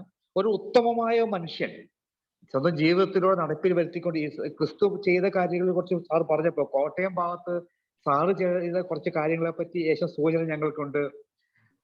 ഉരുളുപൊട്ടലുണ്ടായ സ്ഥലത്ത് ചെയ്ത കുറച്ച് സൂചന ഞങ്ങൾക്കുണ്ട്. അതൊക്കെ വെച്ച് നോക്കുന്ന നടപ്പിൽ സ്വന്തം ജീവിതത്തിൽ നടപ്പിലാക്കുന്ന കാര്യങ്ങൾ, ക്രിസ്തു ചെയ്ത ചില കാര്യങ്ങൾ സാറ് സ്വന്തം ജീവിതത്തിൽ നടപ്പിലാക്കുന്നുണ്ട്. നമുക്കും ക്രിസ്തുവായി മാറാമെന്ന് സാറ് പറഞ്ഞു. സാർ ആ പാതയിലാണ്. ഞങ്ങളും സാറിന്റെ പാത പിന്തുടരാൻ ശ്രമിക്കട്ടെ. ഞങ്ങൾ പരിമിതിക്കകത്ത് ശ്രദ്ധിക്കട്ടെ. അപ്പൊ ജീവിതത്തിന്റെ അനുഭവത്തിൽ നിന്നുള്ള ഒരു സന്ദേശം സാറ് തന്നു. സാറ് എല്ലാവരോടും സന്തോഷത്തോടും സ്നേഹത്തോടും കൂടി ഇന്നൊരു ദിവസം ഞങ്ങൾ സാർ പ്രദാനം ചെയ്തതിൽ ഒത്തിരി സന്തോഷത്തോടെ നന്ദി പറയുന്നു. Thank you sir. Thank you very much. Thank you sir. Yes sir. ഈ ഡോപ്പമൈൻ ഡയറ്റിനെ പറ്റി പറഞ്ഞിരുന്നു. നമ്മൾ ഈ വൈകുന്നേരം 7 മണിക്ക് ഇവിടെ ശരിക്കും ഒരു ഡോപ്പമൈൻ അല്ലേ സാറ് വിളമ്പുന്നത് ഞങ്ങൾക്കൊക്കെ എന്നൊരു ഫീലിംഗ് ആണ് എനിക്ക് തോന്നുന്നത്. കാരണം വളരെ വ്യക്തതയും ശക്തവുമായിട്ട് ഐറ്റം വൈസ് ശരിക്കും ഒന്ന് സംസാരിച്ചു. ഈ ഗട്ട് ബ്രെയിൻ എന്ന് പറഞ്ഞ സാധനം, ഞങ്ങളെല്ലാം കൊമേഴ്സാണ്. ഗട്ട് ബ്രെയിൻ ഒരു ബ്രെയിൻ ഉണ്ടെന്നും അതിന് ലെഫ്റ്റ് ആൻഡ് റൈറ്റ് പോർഷൻ ഉണ്ടെന്നല്ലാതെ ഈ ഒരു ഗട്ട് ബ്രെയിൻ ഇങ്ങനെയുള്ളൊരു സംഭവം നമ്മുടെ ശരീരത്തിൽ കിടന്ന് കളിക്കുന്നതിനെ പറ്റിയിട്ട് തീരെ ഒരു ബോധമുണ്ടായിരുന്നില്ല സത്യം പറഞ്ഞാൽ. ഏതായാലും വളരെ ആ ഗട്ട് ബ്രെയിൻ, അതേപോലെ തന്നെ വാഗസ് നെർവിനെ പറ്റി. അപ്പൊ ശരിക്കും വാഗാ ബോർഡറാണ് എനിക്ക് ഓർമ്മ വന്നത്. അവിടെ ഏകദേശം നടക്കുന്ന ഇതൊക്കെ തന്നെയാണല്ലോ സാർ. കാരണം അപ്പുറത്തും ഇപ്പുറത്തും മര്യാദക്കാണെങ്കിൽ എല്ലാം നന്ന്, അല്ലെങ്കിൽ പ്രശ്നങ്ങൾ തന്നെ ചെറിയ ലെവലിലും വലിയ ലെവലിലും എന്ന് പറയുന്ന ജസ്റ്റ് ഞാൻ പറയാണ്. പിന്നെ ബാക്കി നന്നായിട്ട് നമ്മള് തോമസ് സാർ അനലൈസ് ചെയ്ത് കഴിഞ്ഞു. You are what you eat, അതും വളരെ നന്നായി ഞാൻ പ്രത്യേകം നോട്ട് ചെയ്ത് വെച്ചിരിക്കുന്നു. യെസ്, ഇത് വളരെ നന്നായിട്ട് സാറ് കാര്യങ്ങളെല്ലാം വളരെ നല്ലോണം ഐറ്റം വൈസ് നന്നായിട്ട് തന്നെ പറഞ്ഞിട്ടുണ്ട്. ആ ഗട്ട് ഫീലിംഗ്, അതേപോലെ തന്നെ മൈൻഡ് യുവർ മൈൻഡ്, ആ മൈൻഡ് യുവർ മൈൻഡിലേക്ക് ഞാനും നിർത്തുകയാണ്. Thank you very much. Sir ഈ ഗട്ട് ബ്രെയിൻ എന്ന് പറഞ്ഞാല് അങ്ങനെ ഒരു ഇതുണ്ടോ? ഗട്ട് ആൻഡ് ബ്രെയിൻ ആയിട്ടുള്ള റിലേഷൻ ആണോ സർ ഉദ്ദേശിച്ചത്? ഇല്ല സാർ, അത് ഗട്ട് ബ്രെയിൻ എന്ന് പറഞ്ഞാൽ സെക്കൻഡ് ബ്രെയിൻ എന്നുള്ളതിന് ഗട്ട് ബ്രെയിൻ നമ്മൾ പറയും. ഒരു ബ്രെയിൻ നമുക്കുണ്ട്, അതിന്റെ കൂടെ തന്നെ എൻഡിക് നെർവ് സിസ്റ്റം എന്ന് പറഞ്ഞ ഒരു നെർവ് സിസ്റ്റം ഉണ്ട്. നമ്മളെ സ്റ്റൊമക്കുമായിട്ട് ഡൈജസ്റ്റീവ് സിസ്റ്റവുമായിട്ട് കണക്ട് ചെയ്യുന്ന ഒരു നെർവ് സിസ്റ്റം. അപ്പൊ ആ നെർവ് സിസ്റ്റം ബ്രെയിനിന്റെ പാട്ടുള്ളൂ. നെർവ് സിസ്റ്റം എന്ന് പറഞ്ഞാൽ തന്നെ ബ്രെയിനിന്റെ കണ്ടന്റ് ആണ്. അപ്പൊ ആ എൻഡിക് നെർവ് സിസ്റ്റത്തെ നമ്മൾ ഗട്ട് ബ്രെയിൻ എന്നാണ് വിശേഷിപ്പിച്ച് വിളിക്കുന്നത്. അപ്പൊ അത് ഗട്ട് ബ്രെയിൻ എന്നും അതാണ് സർ. ഫീറ്റ് സെക്കൻഡ് ബ്രെയിൻ ആണെന്ന് പറയാറുണ്ടല്ലോ സർ. ഏതായിരുന്നു? ഫീറ്റ് അല്ല, കാഫ് അല്ലേ സാർ? Calf muscles. അതെന്തുകൊണ്ടാ സെക്കൻഡ് അങ്ങനെ പറയാറുണ്ടോ? സെക്കൻഡ് ഹാർട്ട് എന്ന് പറയാറുണ്ടോ കാഫ് മസിൽസ്? തീർച്ചയായും അങ്ങനെ ഉണ്ടോ മാം? എനിക്ക് അതിന് ഉത്തര അറിയില്ല. അല്ല, നമ്മള് നടക്കുമ്പോഴേ സെക്കൻഡ് ബ്രെയിനിന് കുറച്ച് ഇപ്പൊ തള്ളവിരലിന്റെ താഴെ നമുക്ക് ആക്കിയ ബ്രെയിനിൽ പെട്ടെന്ന് ഒരു കോൺസെൻട്രേഷൻ ഇതൊക്കെ കിട്ടാൻ വേണ്ടിയിട്ട് പ്രഷർ പോയിന്റ്സ് ആണ് തീർച്ചയായും. അതെ, പക്ഷെ നമ്മൾ ഫീറ്റിന് സെക്കൻഡ് ബ്രെയിൻ എന്ന് പറയാറുണ്ടെന്തോ?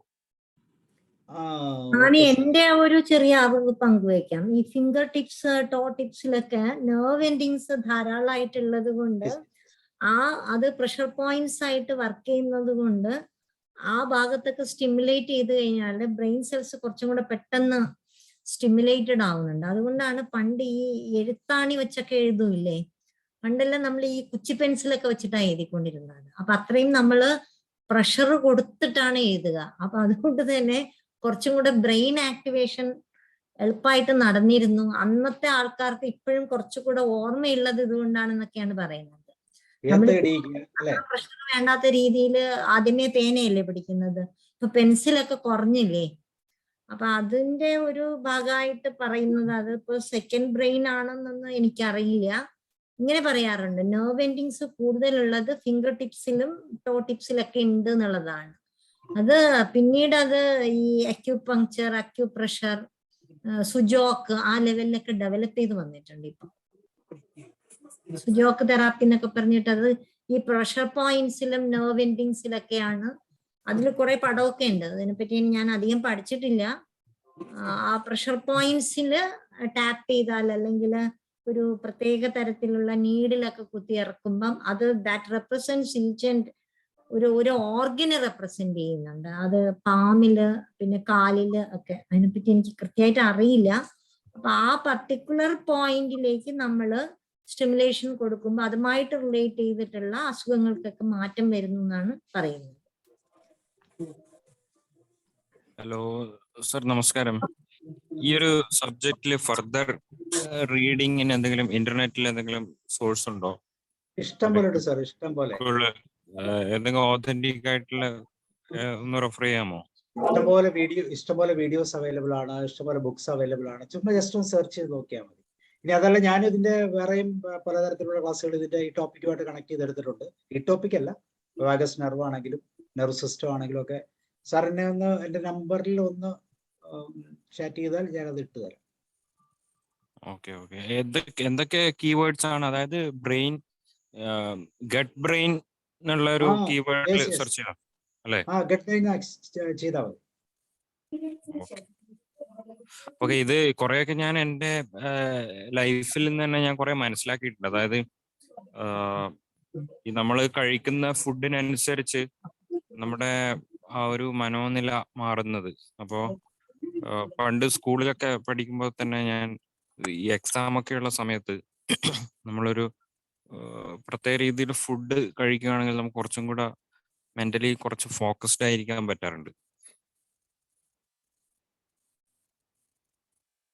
ഹലോ. ഓക്കെ, കേൾക്കാം, പറഞ്ഞോളൂ. ഇതുമായിട്ട് ബന്ധപ്പെട്ടാണെന്ന് അറിയില്ല, നമുക്ക് ഈ ചില ഈ ഫ്രൈഡ് ഐറ്റംസ് അല്ലെങ്കിൽ അങ്ങനെയുള്ള കുറച്ച് ഫുഡ് കഴിക്കുന്നതിനെക്കാട്ടിലും നമുക്കൊരു കുറച്ച് പ്രോബയോട്ടിക് അല്ലെങ്കിൽ സ്പ്രൗട്ട്സ് ഒക്കെ കഴിക്കുമ്പോൾ നമ്മൾ കുറച്ചും കൂടെ സെറ്റിൽഡ് ആയ പോലെ തോന്നും. അതേസമയം നമ്മൾ ഷുഗർ അല്ലെങ്കിൽ കുറച്ച് ഓയിലി ഫുഡ് ഒക്കെ കഴിക്കുമ്പോൾ നമുക്ക് കുറച്ചൊരു ഇംബാലൻസ്ഡ് പോലെയും തോന്നാറുണ്ട്. അത് ഇതിന്റെ ആണോന്ന് അറിയില്ല.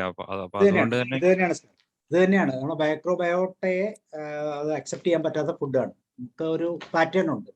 പക്ഷെ കുറെ നാളത് കഴിച്ചു കഴിഞ്ഞാൽ അത് ഓട്ടോമാറ്റിക്കലി അവർ അഡ്ജസ്റ്റ് ചെയ്യും. കാരണം നമ്മൾ അഡ്ജസ്റ്റ് ചെയ്തില്ലെങ്കിൽ അവർ അഡ്ജസ്റ്റ് ചെയ്യും, ഇപ്പൊ നമ്മൾ ചെയ്യുന്നത് പോലെ. അപ്പൊ ആ സിസ്റ്റം മാറുമ്പോൾ ആ ഒരു ചേഞ്ച്, അതാണ് ഞാൻ പറഞ്ഞ, ഇപ്പൊ നമ്മൾ ആന്റിബയോട്ടിക് കഴിച്ച് കഴിയുമ്പോൾ നോർമൽ മൈക്രോബയോട്ടയൊക്കെ ഒത്തിരി നഷ്ടപ്പെട്ടു പോകും. അപ്പൊ അങ്ങനെയുള്ളത് ഒന്ന് റിക്കവർ ചെയ്ത് വരാനുള്ള സമയമാണ്. നമുക്ക് വേണ്ടത് വീണ്ടും വീണ്ടും ജനറേറ്റ് ചെയ്തോളൂ. ഈ ബ്രെയിൻ ഫോഗ് എന്നിട്ടുള്ളൊരു ഒരു സംഭവം ഉണ്ടല്ലോ, അതായത് നമുക്ക് ആങ്സൈറ്റിയും നമുക്ക് ചിന്തിക്കാൻ പറ്റാത്ത ഒരു അവസ്ഥയൊക്കെ വരുന്നത് ബ്രെയിൻ ഫോഗിങ് എന്ന് പറഞ്ഞൊരു, അപ്പൊ അതും ഈ ഫുഡുമായിട്ട് വളരെ കണക്റ്റഡ് ആയിട്ട് എനിക്ക് തോന്നിയിട്ടുണ്ട് പലപ്പോഴും. തീർച്ചയായും. കാരണം ഇതെല്ലാം കെമിക്കൽസ് ആണ് സാർ. കെമിക്കൽസ് പ്രോപ്പറായിട്ട് ബ്രെയിനിൽ ഡെപ്പോസിറ്റ് ചെയ്യുകയോ അല്ലെങ്കിൽ അത് ഡിസ്ട്രിബ്യൂട്ട് ചെയ്യുമ്പോൾ ആണ് ഇത് സംഭവിക്കുന്നത്, ആ സ്റ്റെബിലിറ്റി നിൽക്കുന്നത്. അത് അൺസ്റ്റേബിൾ ആയി കഴിഞ്ഞാൽ തന്നെ മാറി. നമ്മള് നല്ലോണം ഫുഡ് കഴിച്ചാൽ പോലും നമ്മള് റീഡിനെസ് ആയില്ല. ആ സെയിം സിസ്റ്റം ഇത് നമുക്ക് റിയൽ ലൈഫിൽ നമ്മൾ എപ്പോഴും ഇത് ഉപയോഗിക്കുന്നതാണ്. പക്ഷെ ഇതിനെ ഒന്ന് മനസ്സിലാക്കി ഉപയോഗിക്കാൻ ശ്രമിച്ചാൽ സ്വല്പം കൂടെ ബെറ്റർ ഒരു അവസ്ഥയിലേക്ക് മാറാം. ഒരു ലൈഫല്ലേ ഉള്ളൂ.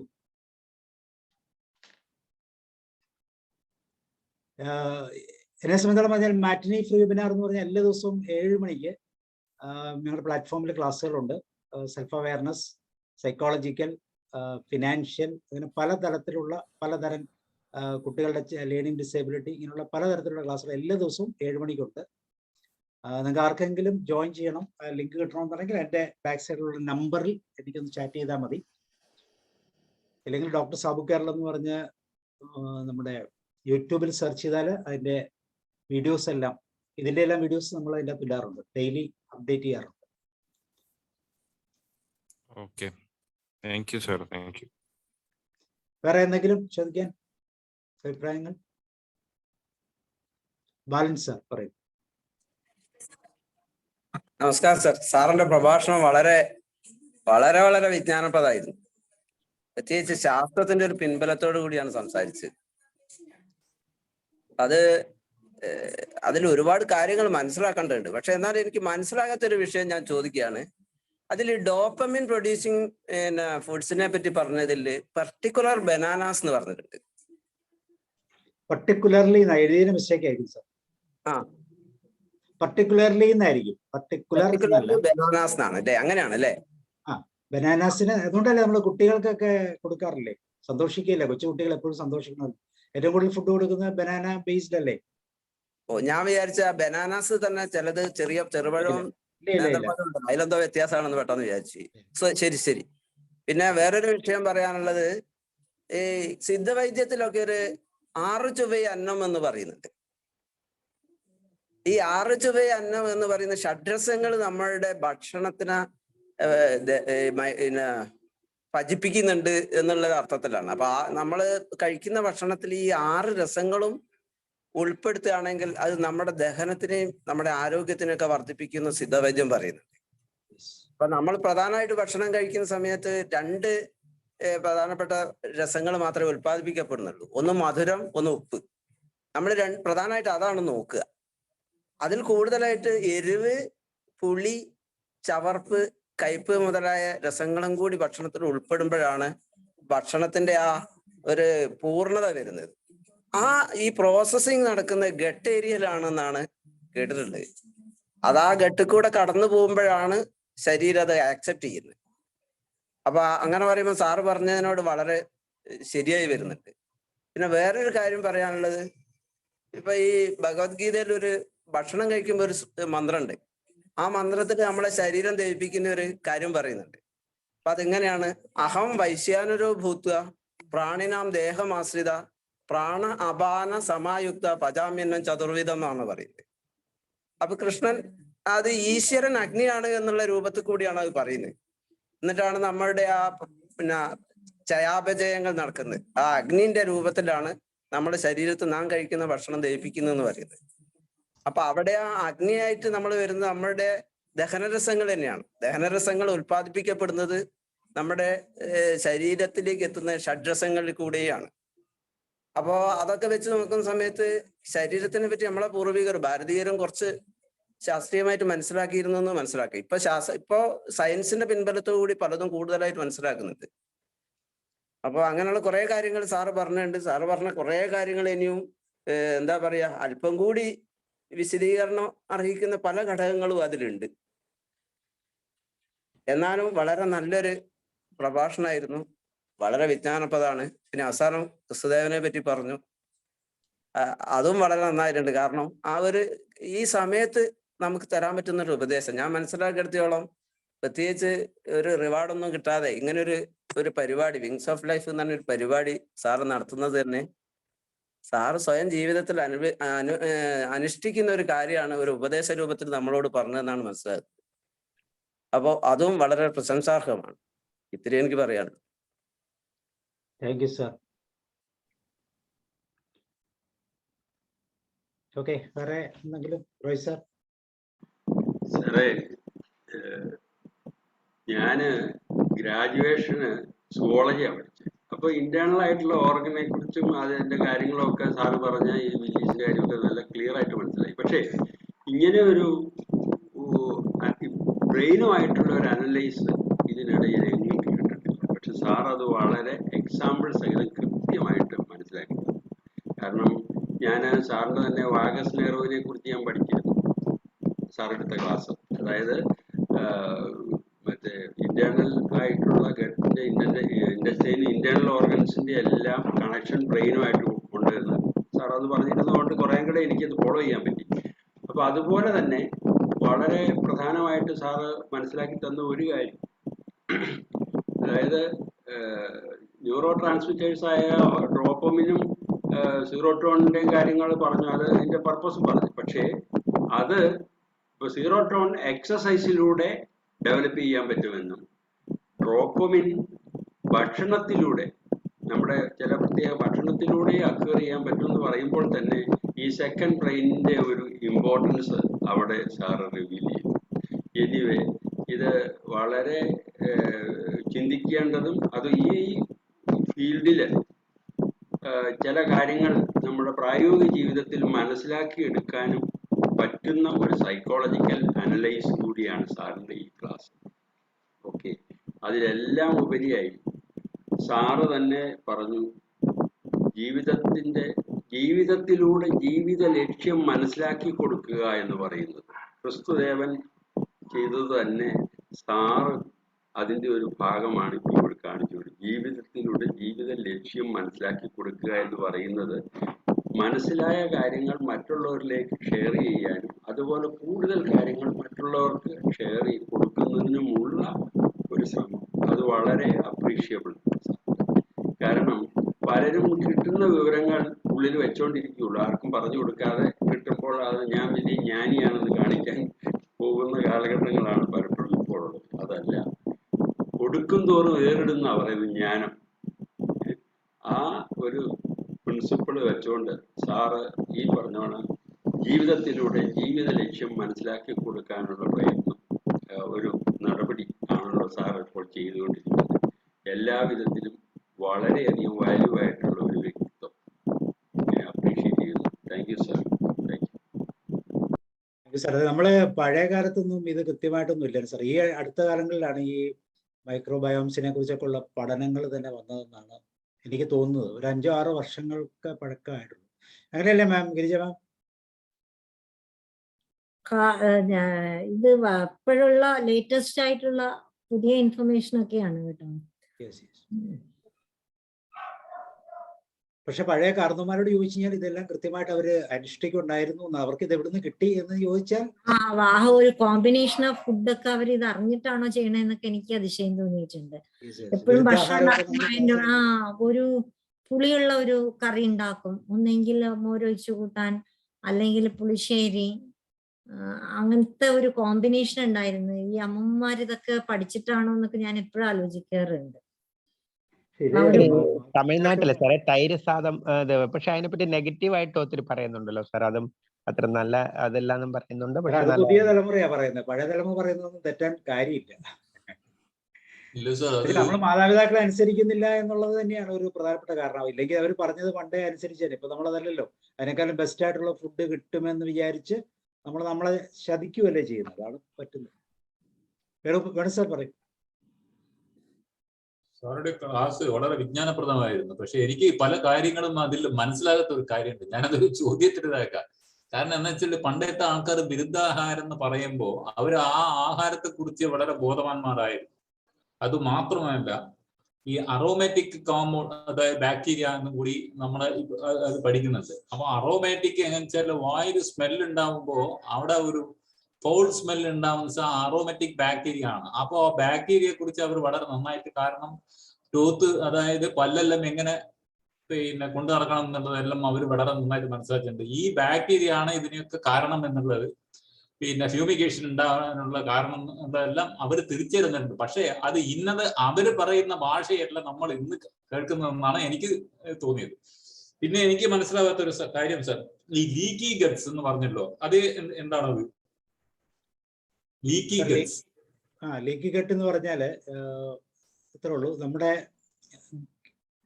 ഇൻഡസ്ട്രീന്റെ ഭിത്തികൾക്ക് എപ്പോഴും നമുക്കറിയാലോ ഒരു കുഴലാണത്. ഈ കുഴലിന്റെ ഏറ്റവും ഔട്ടർ ഇന്നർ സെല്ലിലാണ് നമ്മൾ അത് പറഞ്ഞ വില്ലി ഫിംഗേഴ്സ് എന്ന് പറയുന്ന ഇതുള്ളത്. അതിന്റെയും പുറത്തുള്ള തലങ്ങളിൽ അതിന്റെ ഇന്നർ ലെയറിൽ ഒരു ബ്ലഡ് സ്ട്രീമാണ് പോകുന്നത്. അപ്പൊ ഈ ബ്ലഡ് സ്ട്രീമും ഈ കുഴലിന്റെ അകത്തുള്ള ഫുഡ് പാർട്ടിക്കിൾസും, പ്രത്യേകിച്ച് ഫുഡ് പാർട്ടിക്കിൾസ് എന്ന് പറഞ്ഞാൽ പോയിസണസ് ആകാനുള്ള ഒത്തിരി സാധ്യതയുണ്ട്. ഈ മൈക്രോബയോട്ടയാണ് അതിന്റെ മെയിൻ ആയിട്ടുള്ള ആക്ടിവിറ്റി നടത്തുന്നത്. അപ്പൊ ഇതെല്ലാം തമ്മിൽ എപ്പോഴും ഒരു ഇന്ററാക്ഷൻസ് വന്നു കഴിഞ്ഞാൽ ഒരു ഇൻഫെക്ഷൻ ഉള്ള സാധ്യതകൾ വളരെ കൂടുതലാണ്.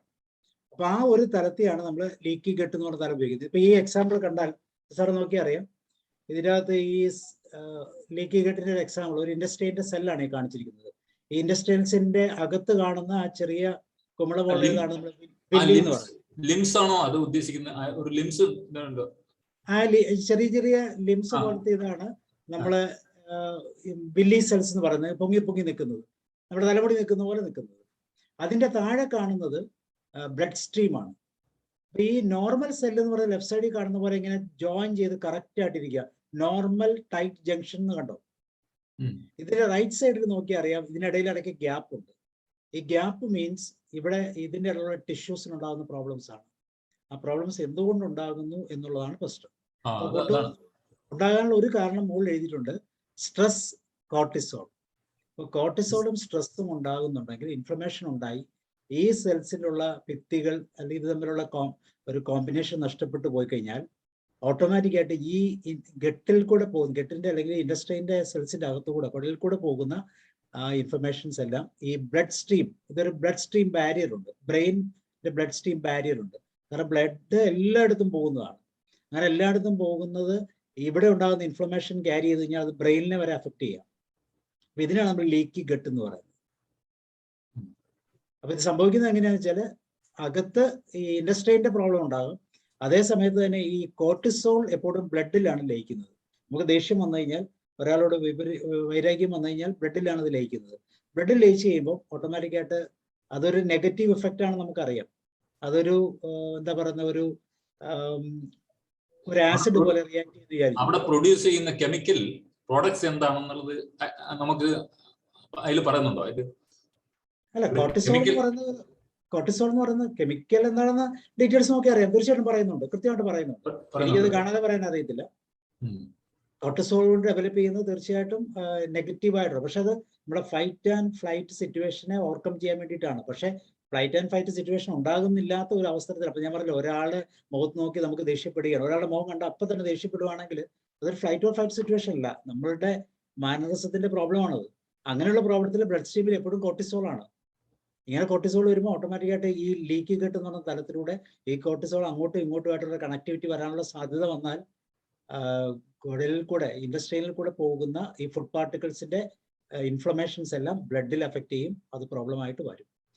തീർച്ചയായിട്ടും മെക്കാനിസം ഉണ്ട്, ഇത് പ്രൊട്ടക്ട് ചെയ്യാനുള്ള മെക്കാനിസം സിസ്റ്റത്തിലുണ്ട്. അൾസറൊക്കെ ഉണ്ടാകുക എന്ന് പറയുന്നില്ലേ, അൾസറൊക്കെ ഉണ്ടാകുക എന്ന് പറയുന്ന ആ ഒരു തലമൊക്കെ ഇതുമായിട്ട് കണക്ട് ചെയ്ത് നമുക്ക് ചിന്തിക്കാം. പക്ഷെ ഇതത്ര സിവിയർ ഒന്നുമല്ല. ഞാൻ പറയുമ്പം ഇത് അത്ര ഭീകരമാണെന്നൊന്നും വിചാരിക്കണ്ട. ഇതൊക്കെ ഓട്ടോമാറ്റിക് സിസ്റ്റം അത് റിക്കവർ ചെയ്യാനുണ്ട്. ഓട്ടോമാറ്റിക് സിസ്റ്റം പറയുമ്പോൾ അത് ഓവർകം ചെയ്യാനുള്ള എന്താ മാർഗം സജസ്റ്റ് ചെയ്യുന്നുള്ളത് കൂടി നമ്മൾ അറിയുമ്പോഴാണ് അതിന്റെ ഒരു പൂർണ്ണതയിൽ നമുക്ക് എത്താൻ പറ്റുന്നത്. അതെ, അപ്പൊ നമ്മുടെ മൂഡിനെ കൺട്രോൾ ചെയ്യുക.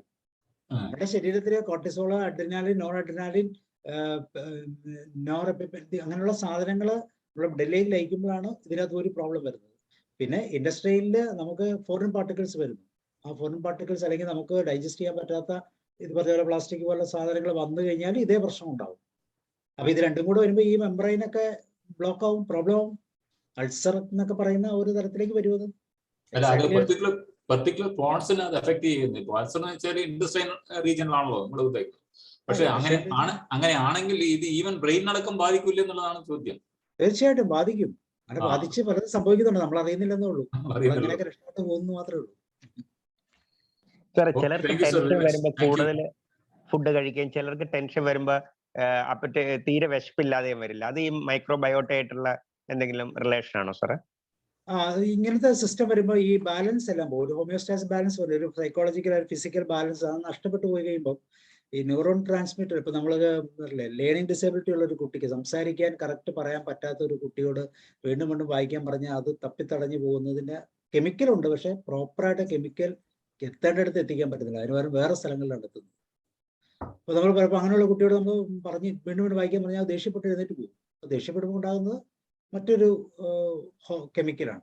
അപ്പൊ ഇത് ബാലൻസ്ഡ് ആക്കാൻ നമ്മളെ കൊണ്ട് പറ്റാതെ വരുമ്പോൾ അത് അറിഞ്ഞു കഴിഞ്ഞാൽ, ഇപ്പം ലേണിംഗ് ഡിസേബിലിറ്റി ഒരു പ്രോബ്ലം അല്ലാതെ ഒരു സിറ്റുവേഷൻ ആണ്.